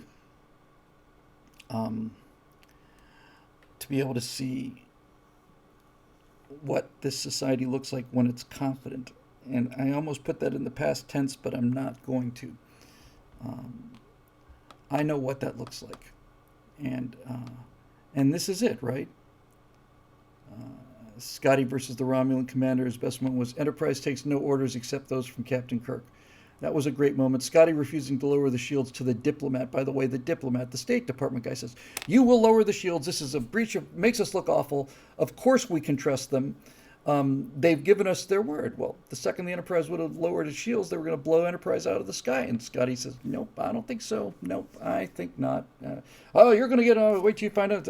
Go talk to whoever you need to. But right now we're going to keep the shields up until the captain tells us it's okay to do so." It was great.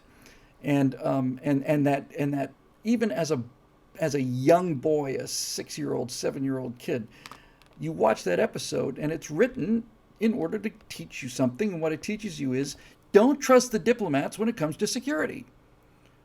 It's just right there. Don't be ridiculous. Of course they would never fire on us. They've given us their word, and they're just waiting to pull the trigger. And Scotty just like, not going to do it. And I'm 6 or 7, and I'm thinking, way to go, Scotty, But Scott's best moment was in Trouble with Tribbles, where he goes down. Kirk sends him down to the shore leave on the space station in order to prevent, because the Klingons are there too, and in order to prevent fights, um, he sends Scott down to be kind of the adult, and it turns out there's a giant brawl, and Kirk's questioning him, and who threw the first punch, and Scotty says, well, I did, sir. And he says, Mr. Scott, you care to explain yourself? And he says, well, Captain, he called you, the Klingons called you a Denevian slime devil. And Kirk has this kind of like smile, a little bit of a smile, and he says, oh, so that's what caused it then. They insulted your captain, and that's when you struck him. No, sir. A man has to take, you said something to the effect of, a man has to be able to control his temper. You told us to be grown-ups. Then why did you hit him? He called the Enterprise a garbage scow. But that moment when he says, that's just good writing. So, he called you a Denevian slime devil. Oh, so you hit him because he insulted your captain. No, sir, no. Not because of that. Anyway. All right, let's see. God, I'm just not getting to anything tonight. I'm sorry. Marisha says, I'm setting up a staging channel on Discord, which people can use to do video panel talks with other members or even the general public. Could potentially use it as a form of call-in. Might be a perk and stuff. And Marisha's done a lot of work on this Discord thing, and I haven't done much with it or really anything because I don't really understand it, and I'm not 100% sure.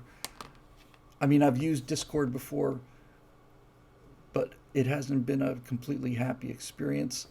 I got a screen cap here, hang on. But in any event, I do need to promote this. Great. Okay. I need to...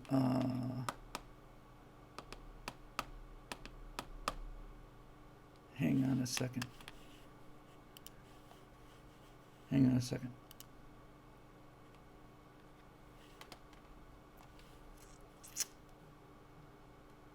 Don't go away.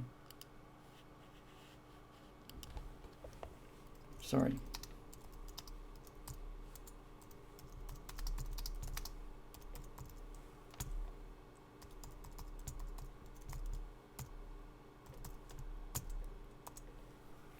Okay.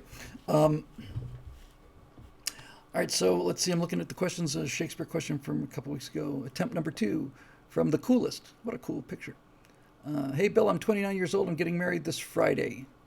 I probably missed that, but congratulations. About 2 weeks ago, I realized that I don't truly know what it means to be a husband. My parents divorced when I was a baby. I was raised by my mom. Because my dad was only in town a few times a year, to make things more difficult is that my fiancé is center-left. Certainly not radical, but still a Biden supporter. Is there any advice you have or things you learned from your father about being a good husband? What if being a good husband, by our traditional definition, is a bad husband to someone who is left-leaning? My Google history will forever record the search, quote, how to be a good husband, unquote. Any insight would be appreciated. Wow. I'm sorry I didn't get to that earlier, and dated September 30th, so 2 weeks ago at least. I have to tell you, it's extremely presumptuous for me to do what you're asking me to do, but I'll do my best. First of all,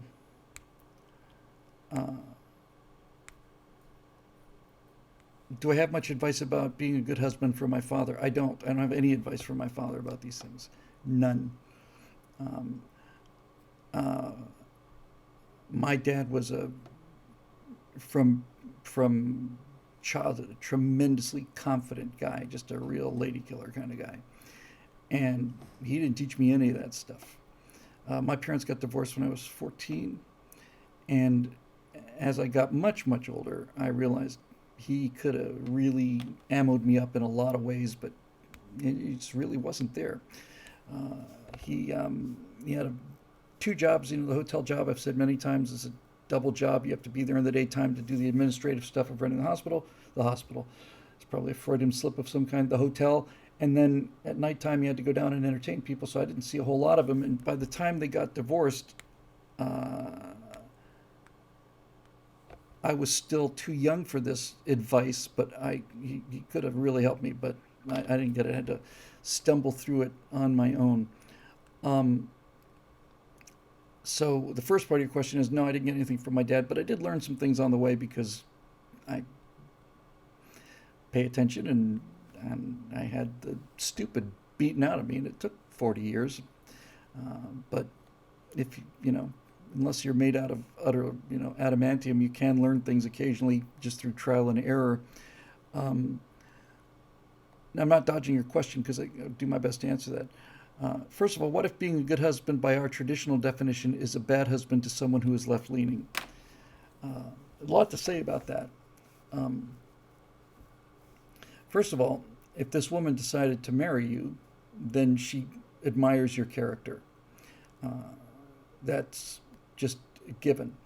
Don't change.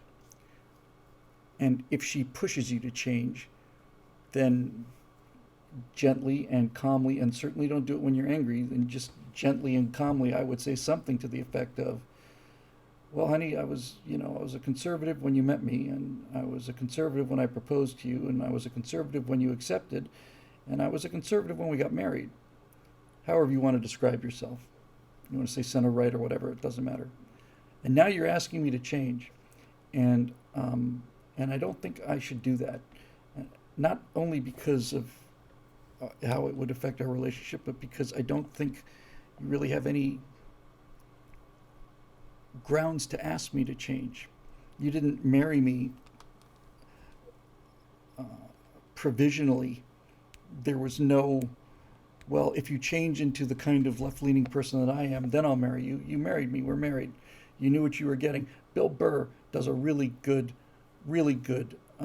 set on this. Bill Burr, the comedian, has got a lot of really good stuff about relationships.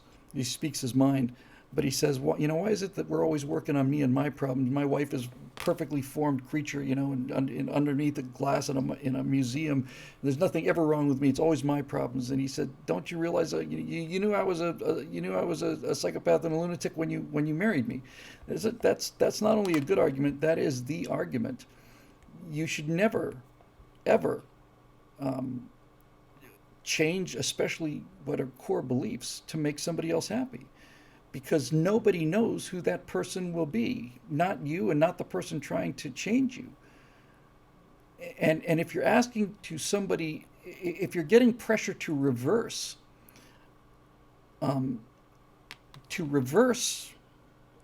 what you are, then you really didn't marry me at all. You married the person you thought you could turn me into. And I wouldn't make that an accusation. I'd make that a question. A serious question. And that should get you, an answer, and it'll do something early in our marriage. I changed a lot of my behaviors, but some of them I didn't. And early in our marriage, I had once again done something that made Natasha angry. I don't do that a lot. We don't argue. We're not one of those couples that screams and yells, nothing. But she was starting to get naggy. She was starting to get a little bit nasty, And she said something, and I just turned to her. I said, careful now. And the second I said that, I can't explain it to you. It was like deactivating. It was like pulling. It's like cutting the green wire on a ticking time bomb. It was just instantaneous. Instantaneous. Careful now. I didn't have to say I won't be talked to that way, or it's just like, no, we're not going to do that. And I realized, and this is something you need to remember, buddy. If I knew your name, I would mention it, but since you're called the coolest, it's something you need to remember, the coolest. You will be tested all the time, and it's not a noble thing. It's what people do, mostly women do, constantly pushing the borders. Children do this all the time. Where is the line? And if you keep backing that line up to make her happy, you're not going to make her happy. You're just going to make her angry. And the quicker you make it clear where that line is, the happier she will be. And that was the thing that surprised me the most about me taking a stand there on this. When I basically said, "Look, I'm not going to be nagged. I didn't get into this to be nagged. If you got a problem, we'll talk about the problem. But I'm not going to take this." And I realized that she went from being angry to actually being almost blissful, not just going from angry to being happy, but going from angry to being happy and comfortable and relaxed and relieved. That's the word I'm looking for. Relieved.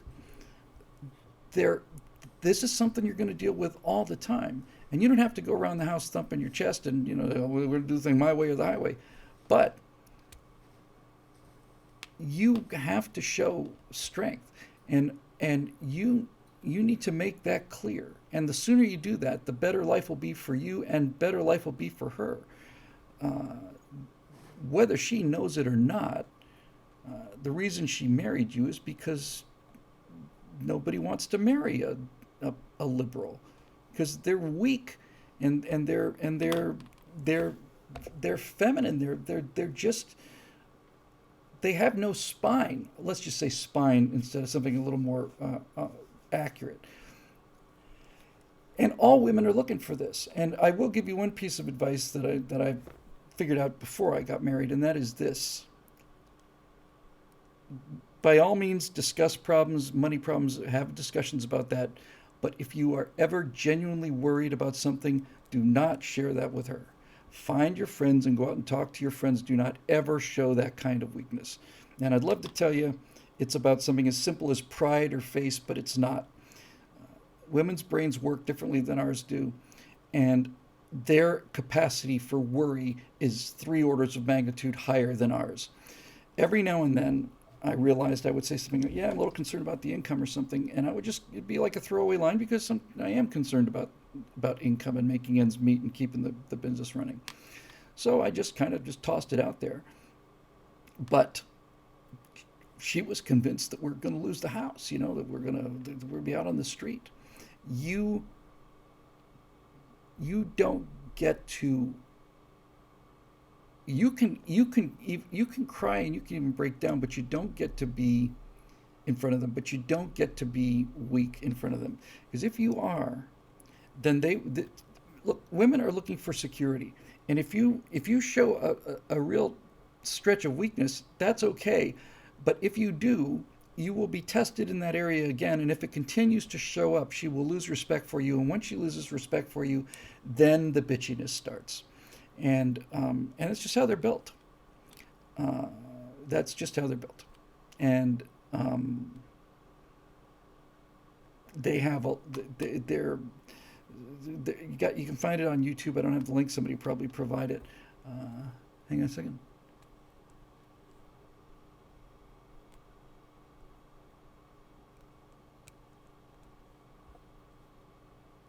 Somebody posted Dupra's DW mentioned he went to his church group with his wife, and they were talking about fighting fair, and it's good advice about basically you just kind of time to kind of turn this off, but since you're asking for advice, I know this is kind of coming scattershot, and this, I'm sorry to say, will be the last question I do, because my voice is going fast.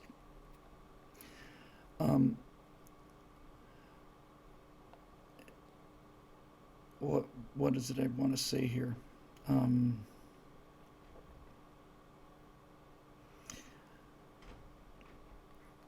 You will be tested all the time, and she will fight dirtier than you will. That's just the way it is. And you just need to be ready for that.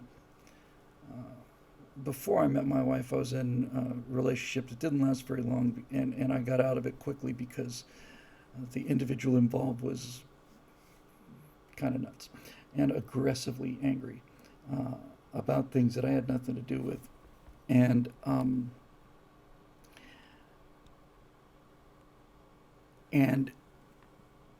towards the end of that, she used every weapon there was. She went to nuclear weapons.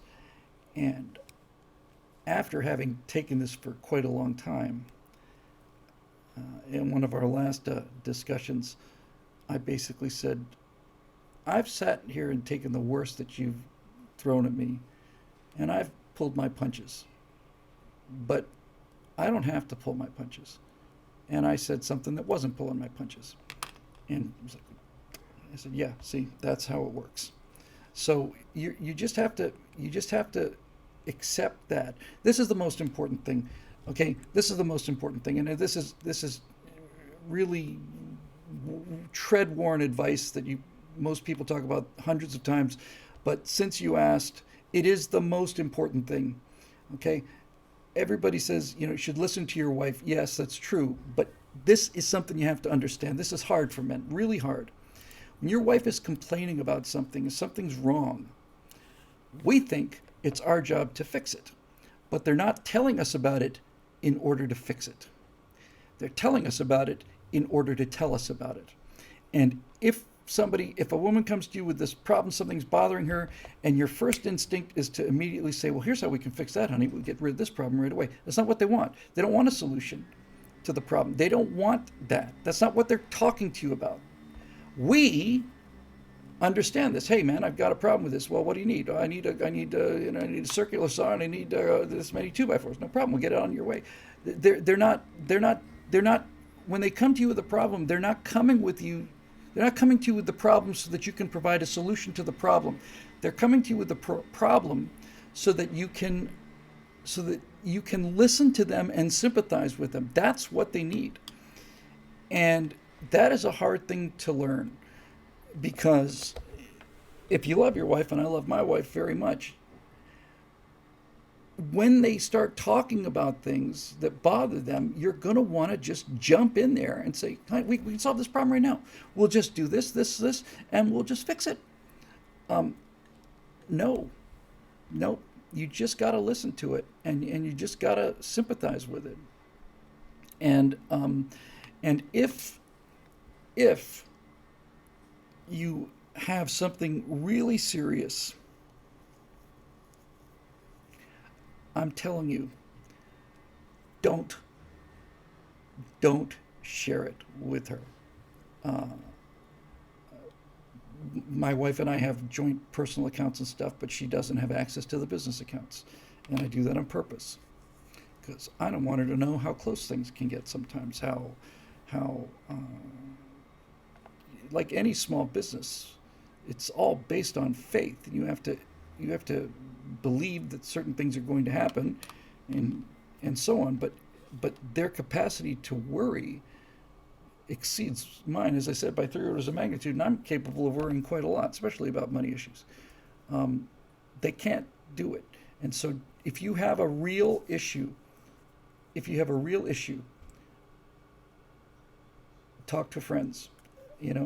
Go find your buddies and go talk to them. Do not talk to your wife about things that really genuinely worry you. Your job is to be a worry sponge. And that's what I do. And the more I do it, the better I get at it. And the more I do it, the more comfortable and happy my wife becomes. It's really just that. It's like, what about this? Don't worry, honey, I got this covered. Well, baby, I told you I got it covered. And you don't have to worry about that because I'm taking care of it. That's all they need, really. And it's hard for men to appreciate that level of worry and fear. I'll give you a great example of this. Rarely, just because of the choices I made in my life, rarely have I ever found myself getting out of a car in a dangerous situation. So what I'm trying to say here is that with the exception of maybe 4 or 5 times in my life that lasted for 5 minutes less each time, I walk around at nighttime, I go wherever I want to, at day or night, I get out of a car, I walk into a building or a bar, whatever. I never worry about my physical security, ever, because I'm a guy. it's almost impossible for men to understand how how different that is uh, for women. When you just picture the most simple thing. You've gone shopping or something, and you've got a couple of grocery bags, and you're heading back to your car. Guys never ever think about this. Just never enters our head. Of course, we're not worried about being attacked. They're worried about being attacked all the time, and they're right to. They're right to worry about those things. And your job is to make sure that they don't. And probably the best way I think I could describe it is your job is to take care of everything outside the house, and her job is to take care of you. And I know that sounds old fashioned, but it's old fashioned because it works. Her job is to make sure that you are in maximum condition to go out and deal with everything all the time. Um, and that's the job. And and if you've married the right woman, it's a good deal. Um, it's a real good deal because prior to being married, I never had that in my life ever. From my parents, nothing. Never ever had anybody take care of me. I know this is a revelation on it, but which happens to be episode 300, by the way, tonight of the Stratosphere Lounge. But that's a fact of the matter. My parents were really pretty distant, and most of my life I was pretty much alone and had pretty low self-esteem. And then there was a period in my life there when I was suddenly, all of a sudden, just like, oh, now I've really got this figured out. Now I know how it works. And I spent 5 or 6 years out there, uh, you know, walking around with a spotlight on me and really enjoying it and getting really to know how this thing works. Uh, the One of the things I learned during the course of those times is that every time I took the shot, I never ever regretted it, ever. 300th episode. Uh, I've regretted not doing things, but I found that if you act with confidence towards women, you can get away with pretty much anything.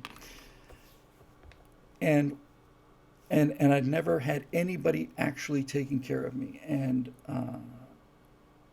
when you're sitting on the couch or taking a nap on the couch, and the next thing you know is you look up and somebody's putting a blanket over you, that to me is worth all of this, all of it. You know, uh, uh, uh, she's had a hard time connecting to her market as a photographer. I'm doing most of the financial lifting. It's a good deal for me. But that's the most important thing I can tell you there, coolest. Your job, your job is to be the filter between the real world and your wife. And I don't think you should try to convert her, but if you continue to do the kind of things that you have been doing, then she will stop becoming a Biden supporter because you will be doing things for her that she had always expected the government to do for her. That's actually kind of profound in a way, I think, surprisingly enough. Liberal politics happen because of single women. That's the voting bloc that gets all this stuff done. I talk about minorities and things, the black vote and the Hispanic vote and all the rest of it. It's the single woman vote that creates the welfare state. Uh, and it's not hard to figure out. Once you have the birth control pill, you can have, uh, and you've lost the restrictions on sex within marriage. And once you have no fault divorce, you end up with a lot of single women, and many of them with kids. And they've got no one that they can depend on.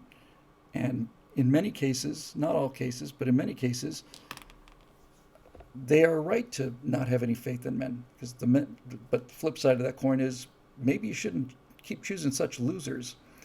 Um, but if you provide the security that she had been looking for from the state, then over time, she'll become a conservative. And the way she'll become a conservative is for you to explain that, well, here's where our budget is and here's what we're doing, and I go to work and you go to work, and 30% or 40%. For every dollar we make, 30 or 40 cents, or we're just, we don't even touch.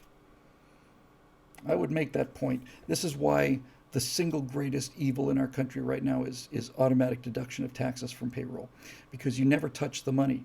You may be getting paid $600 a week. That's your salary. You come home with 465 or something like that.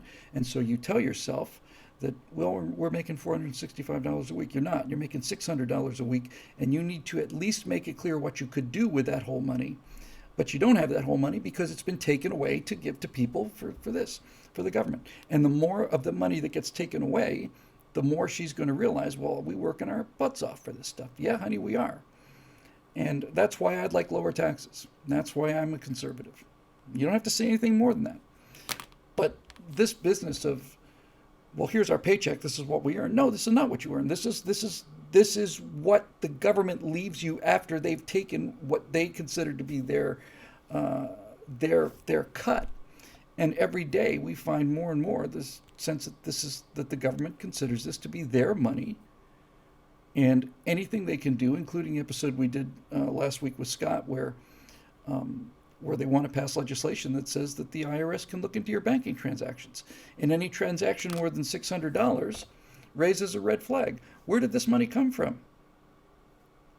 None of your effing business. None of your letting business. So the stronger you are, the more conservative she's going to become. And whether she admits it or not, that's what she wants. And you don't have to disabuse her of whatever illusions she may be laboring under. That's just going to cause arguments. Do it. You don't tell her about it. Make it happen through action. Actions are what counts.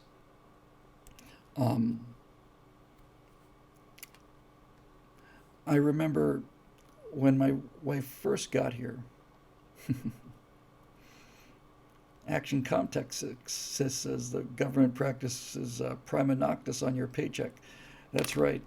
That's the ancient rule that said that if a peasant was getting married, the lord of the manor had the right to take the wife's virginity. That's just why it's good to be king. Deal with it, slave. But you will make her a conservative by doing all of these things, and the more stoically you bear them, the better off it will be. I remember what I was going to say. When Natasha first came to America, I mean, before I asked her to marry me, when she came to visit the first time, when we got back, I flew to New York to meet her there. We saw Les Miserables, and we came back to L.A. And within the first 24 hours of being in L.A., I crack out the AR-14 that I used to own before that terrible boating accident, and I showed it to her. Walked in, I didn't surprise her with it, and God knows I didn't point it at her. I'm not that kind of guy, and those people need to be beaten. But did I say AR-14? Man, I'm losing it. It's one better than that. It's an AR-15. And I brought this out and unzipped it. AR-15. I misspoke. So I brought out this AR-15, and I unzipped it from the case and opened it up. And an AR-15 is serious business.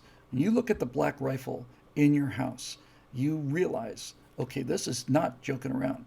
Just the sight of it, still to this day, if I look at that AR-15 in my house, I think, holy cow, this is a lot of responsibility. And I showed it to her, and she didn't mock me exactly, but she thought the whole idea was kind of ridiculous. And she was open enough to say so, as if like, why do you have this for us? It's mostly to protect us from our government.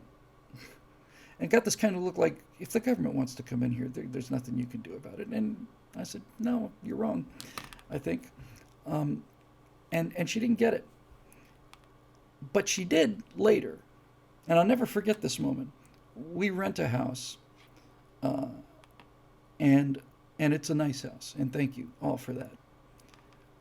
And our door, like many doors in a nice neighborhood, is a wooden door, and on both sides of the wooden door is cut crystal, right? Cut crystal. One thing that she was absolutely astonished at from the instant she got to LA, the second she got into my apartment at the time, and I just had the one deadbolt, she said, "That's it?" I said, "Yeah, and I don't use that when I'm in the house. I keep the handle locked. It's an apartment complex, but I don't throw the deadbolt when I'm in the house." She said, "That's I can't believe it." Apparently in Russia, even in nicest parts of Moscow and Sochi, 3 bolts, it's like you seal yourself in there. Anyway, we got out of the apartment, got to the house, and we were coming into the house one day, and she saw the glass, which she'd seen 100 times. We weren't even really. She just said, this having this glass here, that's not going to stop anybody. Somebody could just punch right through that and come in. And off the top of my head, I said, "Honey, the glass isn't there to stop them from coming in. The glass is there to wake me up. The pistol under the bed is what's going to stop them from coming in." And all of a sudden, she just got it. She just got it. And she's a great shot. We love to shoot. She's just much better shot than I am. But actually, I remember that line. I remember being happy, proud of that line. Like, no. The glass isn't designed to keep people out. The glass is just there to wake me up. I'll keep the people out. And that moment was, I just watched her. It's like all of a sudden, all of this kind of thing. She later told me, at that moment, I realized what having these guns in the house means. Yeah, that's what it means. And when I first, so I don't know if you have a gun in the house, Coolest, but if you don't, before you buy one, and I recommend you do, for God's sake, go out to a shooting range and rent one. And if you don't, I'm not accusing you of anything, because I didn't get to this point till I was 45, which is a good age to have bought a 45. But go to a range, go by yourself, get comfortable with it. And then if you don't have one, tell her you're thinking about buying one. Now, as a left-winger, she will say things like, "Well, I don't want a gun in the house." Why not? Well, because they're dangerous. They're supposed to be dangerous. The most common reason that I hear from women about not having a gun in the house is that they're worried that either you or she will lose your temper to such a degree that you will use the gun. This is why people who are afraid of guns, they think the gun's just going to jump up in the air. And it's always their insecurity about their own lack of control. That's really what it comes down to. People who are against guns in the house, I'm not talking about with children now, it's a whole other issue, but when people say, I can't believe that you would have a gun in the house. Why? Well, God knows what you would do with it. Well, I already know what I'm going to do with it. You're the one who's worried about what you're going to do with it. But if you can take her, don't take her while you're learning. You go learn first. But once and you don't have to be an expert by any means, but once you're relatively competent with a semi-automatic pistol, which means you know how to, look, there's only one problem with the semi-automatic pistol, right? And that is, you put the magazine in, you rack the pistol. Pistol goes, the bullet goes from the top of the magazine into the breech, and then you can pop the mag out, and it looks like you've got a complete magazine. It looks like the gun is empty, but there's one in the chamber. This is not news to anybody who owns a gun. This is I don't want to call it a safety defect, but this is how people get shot with semi-automatic pistols. You can pull the magazine out. I almost said the clip, but technically it's a magazine. We'll call it the clip. You just drop the clip, and here come the bullets out again. But there's one in the chamber, and so even though the magazine is empty, that gun is loaded. So figure out how to do that, how to make the gun safe, all the rest of that stuff. But once you get familiar with it, if you don't have one, if you do, this is already a moot point. Then, when you know what you're doing, take her out to the range and say, "Honey, this is just in case somebody comes through that window and I'm not there. If somebody comes through the window and I'm here, I'll take care of it. But if somebody comes through that window and I'm not here, you need to know how to take care of it." If you can, this has been my experience consistently. If you get a liberal to a gun range, they don't leave a liberal. The two things that change them are, the number one is just the actual sensation of feeling that power and watching what it does. But the main thing that converts them is when liberals go to gun ranges, they are always stunned by the safety consciousness. They universally, it's been my experience anyway, liberals think that gun ranges are where people go, yeehaw! When they find out how strict they are about safety, how careful you have to be. Everybody behind the, sir, get behind the line. You know, this kind of thing. Once that happens, she'll start to get it. But if if you can if you can show her that you are prepared not to die for her, that's nice. But as Patton said, you don't win wars by dying for your country, you win wars by making the other poor dumb bastard die for his country. If you can, through action and just through doing it, if you could show your wife that you are prepared to use lethal force to protect her life because you think it's more important that she survives rather than her being a conversation piece at a cocktail party about gun control. You know, this person I was mentioning earlier, her mother said that no, she is so against the guns that she said, I would rather have my daughter die than have a gun in the house and save her. I question basically. I've said, so you're saying that you feel so strongly about gun control that if your daughter were in danger and I could save her with a gun that I had, you would prefer that I didn't do that? And she said, yes, that's what I would prefer. And I said, this woman was an intimidating woman.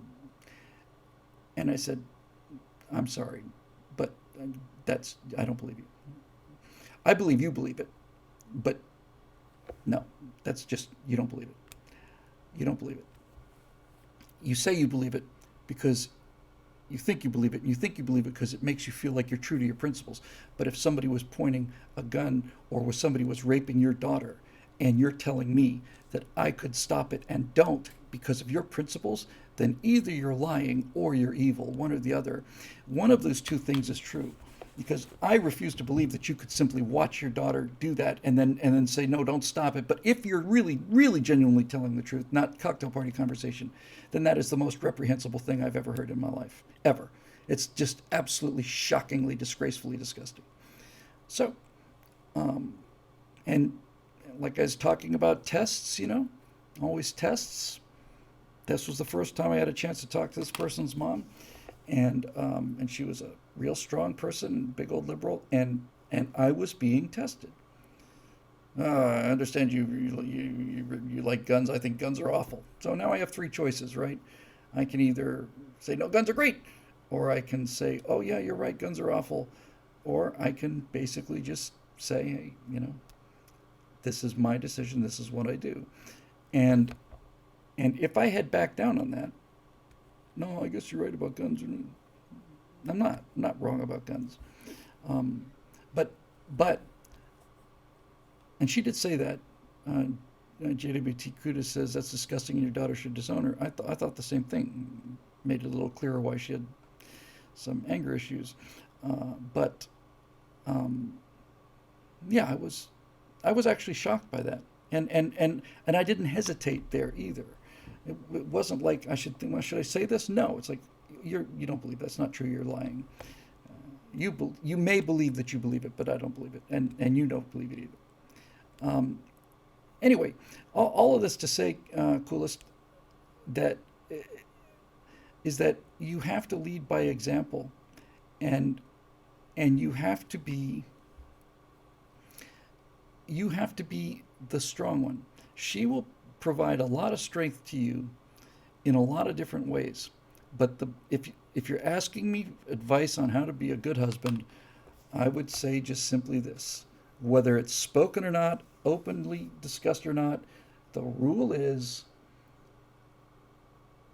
she takes care of you and you take care of everything else. That's how it goes. Your job is to make sure that she doesn't have to worry about anything other than you. That doesn't mean she has to worship you and serve you and bring you sandwiches on demand. I think that goes without saying. That's what she's there for. But honestly, that's really it. That's the deal. I will be your shield against all of this stuff. And all you have to do is keep me not served, just keep me healthy, keep me balanced.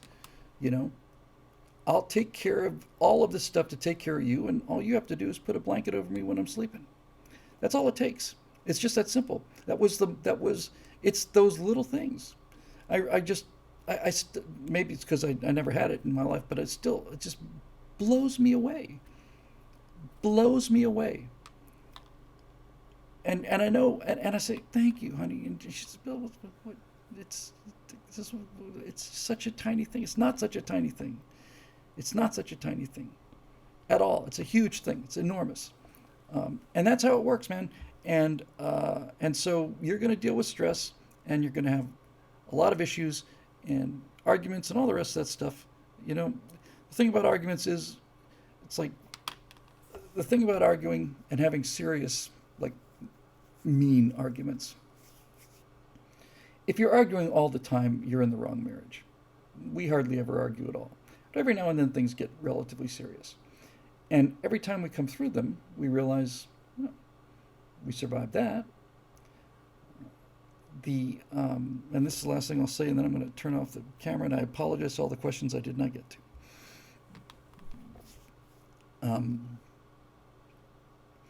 But years before that, I was flying with somebody else that I was dating at the time, and we rented a Katana, which was a very small airplane, very small engine. Love that airplane, lovely airplane. Carbon fiber, no rivets. It's a great light airplane. And we went out to did a little round trip flight, and we went out to a couple places, and we flew up past the Salton Sea, and we're coming back through the Banning Pass. To understand how this works, Los Angeles is a basin, and the Santa Monica Mountains are on the north side. Then there's the San something mountains that run to the south. And anyway, there's this little gap between these mountains. And on one side is Los Angeles and the ocean, and on the other side is Palm Springs and everything else. And this forms a very effective venturi. A venturi is a small area where air can travel, and it's the best way to think of a venturi is an air funnel. So all of the wind that's coming in off the Pacific Ocean during that entire enormous area of coastline eventually comes in, hits the mountains, and gets funneled into this tiny little pass, which is maybe a mile wide, probably less. They put a lot of wind turbines there because it's always windy, because all of this air is constantly moving. So, we were coming back, and this was like her first or second flight, and she was flying the plane. It was dual controls, obviously, and she wanted to be a pilot. And so we got in this light little airplane, and coming through Banning Pass the other way, that was by far the worst turbulence I've ever been in. And unlike airplane turbulence on a commercial jet, which is what virtually all of you know, heavy turbulence in a commercial jet, because the wings are so highly loaded on a commercial jet, and you're moving so fast, it's kind of a boom, boom, boom, boom, boom, boom, boom, boom, boom, boom. But on a light airplane moving at a lower speed, it's much more of a, you're just like, it's roller coaster time. And there's a point for me telling you all this for a change. It was horrific. It was a 45 minutes of horrific. And I wasn't scared, but I was at the limit. I was not comfortable by any means. And I let her continue to fly that. And when we got out of it, I said, you remember this. You don't ever forget this. The next time you feel like you're in trouble as a pilot, next time you're really worried up there, remember that you flew through this, that you got through this in one piece. And don't ever let that leave you, you know? Yeah, it was scary. It was real scary, but we got through it because you didn't panic. I didn't panic. Everything's great. Don't forget it. There's going to come a time when you're going to be afraid again, and remember what you've been through and what you've survived. And I would just give you that advice as far as arguing goes, right? Um, if you get into a real serious argument with your wife and then you get over it, that's turbulence that you've flown through. And one of the hardest lessons I had to learn in life, not just in relationships, but just in general, was, and this, a lot of this has to do with having clinical depression, is training yourself to understand that there is a moment beyond the moment that you're in. And having faith, that's the only word for it. I almost said confidence, but faith. Having faith that things will get better. When it still happens to me, not nearly so often, largely because of medication and mostly because of my wife, but still every now and then I will feel it coming on. It's like a storm coming in. It's like standing on the beach in Santa Monica or in Florida, watching the storm come in, and I can feel it. And it's like, I am going to have a bad couple days, and there's nothing I can do about it, and there's nothing anybody else can do about it. And these kind of things got much, much, much easier to deal with when I realized, I said, okay, so you've flown through this kind of emotional turbulence before many times, and it always ends. You may not feel like it when you're in it, but it does end. And so strap in and ride it out. And one of the qualities of like serious depression is the sense that not only that things are awful, but this hopelessness that that this is never going to change. It's always going to be this way, and I'm going through the same thing again and again and again. It's hopelessness, and when you can train yourself to say, I thought it was hopeless last time. I thought it was hopeless the time before that. I thought it was hopeless the time before that too. Got through them all, and it's going to be a bad 2 days. Okay, that's how it works. That's the deal. That's the hand I was dealt. It's a good hand, and that's it. And just understand. Okay, so if you find yourself in a serious argument and you think, my God, it's the end of the world or the end of the relationship, it's not. It's okay to have a couple bad days. In fact, this idea that you have to be happy all the time and that any kind of friction is something to be banished is unrealistic.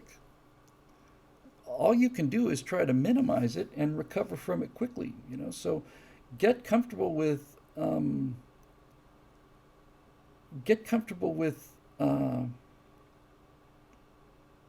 being uncomfortable. And that's the best thing about. I mean, we are about to have our 5th wedding anniversary, and if somebody told me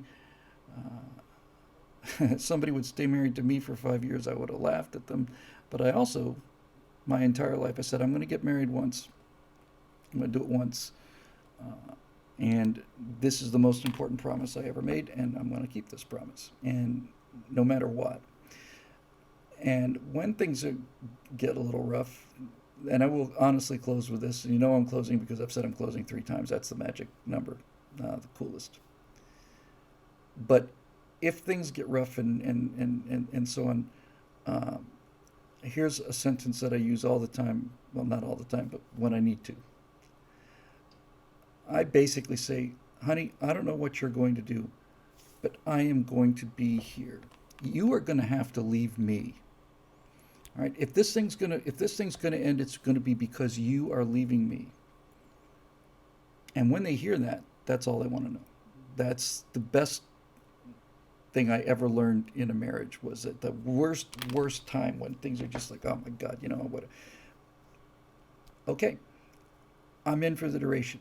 I can't say what you're gonna do, but I am going to be here no matter what. And if this is going to end, then it's going to be because you left me. Because they're worried that you're going to leave. You're worried that they're going to leave. I just put that stake down. And I look at people who have okay marriages, and I just don't get it. just adore my wife. I just love her. I almost said I worship her, but I don't. That's a mistake. Um, but I just love her, and I don't know how I ever survived without her. I don't know how I fit into this personality. And a number of people have said, and this is nice too, especially when my friend Phil and Bobby were here. Hey, Phil and Bobby, how are you guys, by the way? Miss you already. Um, but they said, and other people have said, that they could tell an enormous change for the better. It came over me once I got married. And, uh, and I certainly feel it, but I can't see the outward signs of it. But everybody else does. My wife especially. She said, you became a completely different person once we became married. I thought, good. So you say you're 29, that's probably old enough. Um, Advice to people who aren't married is if you still feel like there are um, things that you still kind of want to do, or some other options, or maybe then it's not time to get married, man. You know, it's like you got to be done with this whole thing. You got to be done with it. It's like, and to my enormous surprise and satisfaction, I did have a period of years there when when I was what I always wanted to be before I got married, which is just Joe Cool. There was a period of 5, 6, 7 years where I was relatively famous, and I finally developed a lot of self confidence, and that self confidence thing is a spiral, just like a downward spiral. It's an upward spiral. And the more confident you are, the more great feedback you get, and that makes you more confident, and on you go. And so I had a chance to just do what I'd always wanted to do, which is just be the guy. And then by the time I met Natasha, I dated pretty much everybody in Los Angeles. I think pretty much got to everybody. And when I asked her to marry me, I didn't have anything left to prove to myself or to anyone else. And I cannot tell you how uh, happiness is not the word. I remember before I got married hearing studies that said that married men live 10 years longer than unmarried men. I said, no, that can't be right. It's got to be the other way around. Bachelors certainly ought to live longer than married men, because these married men have to deal with all this harping and all this other stuff. The instant I got married, I thought, only 10 years? Honestly, that woman has added 20 years to my life, at least. And I miss her. And she's going to be gone for another week or so. But she needed to see her mom. She hadn't seen in 7 years. I insisted on video of that, and when they got together, it was just enough to make you cry, and it made me cry. Made me happy. Made me happy. Here's what... She's not watching now, Dave, and I don't know if she will be. She's standing in line in Russia. But here's the thing, coolest. I have never been prouder of myself, and I've been proud of many things. I've been proud of flying I've done, been proud of the work that I do, I've been proud of all of these things, but I've never, ever felt more fulfilled and satisfied than I did 3, 4 months ago when Natasha's mom, who lives in Sochi, came down with COVID. Uh, Natasha hadn't seen her mom in 7 years, and had already been feeling very guilty about that. When we heard out that her mom had come down with COVID, this was my worst nightmare, because she would never forgive herself because she hadn't seen her in 7 years. It's, honey, you couldn't go. It was dangerous to go until you got the green card, and once you got the green card, COVID, so you couldn't go. But I've never felt better or more satisfied than when I was able to deploy some American cash to this situation and basically make a hospital bed appear where there was none before. And it's not a question of the actual dollar value, but the ability to send money over there and have that, get her into the hospital. And then, thanks to all of you, she had a the ability to say things like, whatever it takes, you know, honey, whatever it takes.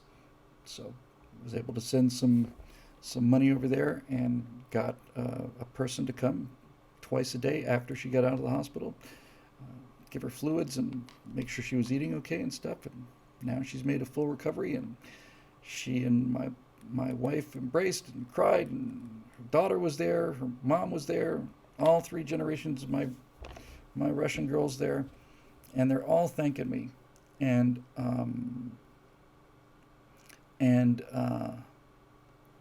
it's as good as it got for me, you know.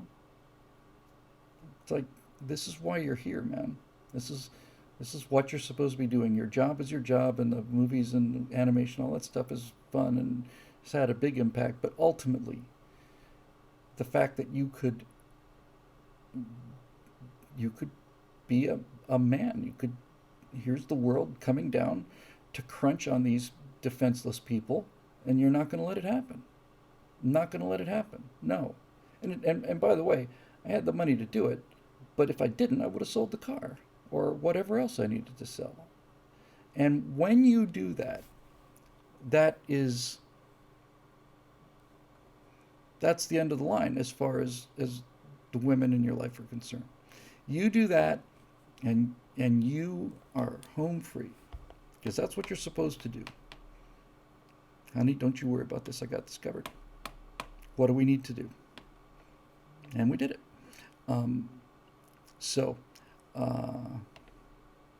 Yeah, CP Tome said, not on my watch. That's right. And in this particular case, I had the satisfaction, and it's an ego boost, but it's more than that. It's a validation that you're doing what you're supposed to be doing in this world. When this was going on, Natasha told me about a text that she'd gotten from her mother, because I've been, helping out the daughter and the mom and all the rest of this stuff. It's amazing what American money will buy you over there. And Natasha shared a text with me about a year ago from her mom, and her mom said, Natasha, this is the first time we've had a man in our lives. It's the first time we don't have to worry about everything all the time. And she read that to me, and I just sailed away. It's like, okay, this is walking the walk. Anyway, that'll do it. The short 2 hour and 40-minute episode 300 of the Stratosphere Lounge. And I'd just like to close by saying, let's go right. There you go. So thanks for joining us. As always, thanks for making all these stories of mine possible. All of those things and stuff, and I really appreciate it. If it hadn't been for you guys, I'd have to be working at Walmart, but I'd be doing something. So 300 episodes. Hard to believe that people would continue to put up with this nonsense, but there's no accounting for taste, I suppose. We will be back Tuesday morning for Moving Back to America. I was going to edit the show now. I probably should. Maybe I'll just do it tomorrow. Yeah, we'll see. All right. Anyway, fun talking to all you guys as usual. Thanks for joining us. Thanks for the members. The show's made possible by the members, paying members at BillWhittle.com. And it's always a pleasure to do it. And Aesop says he remembers number 1 and number 100. I vaguely remember number 100, and that's about all I remember. Episode 1. What's the matter with you people?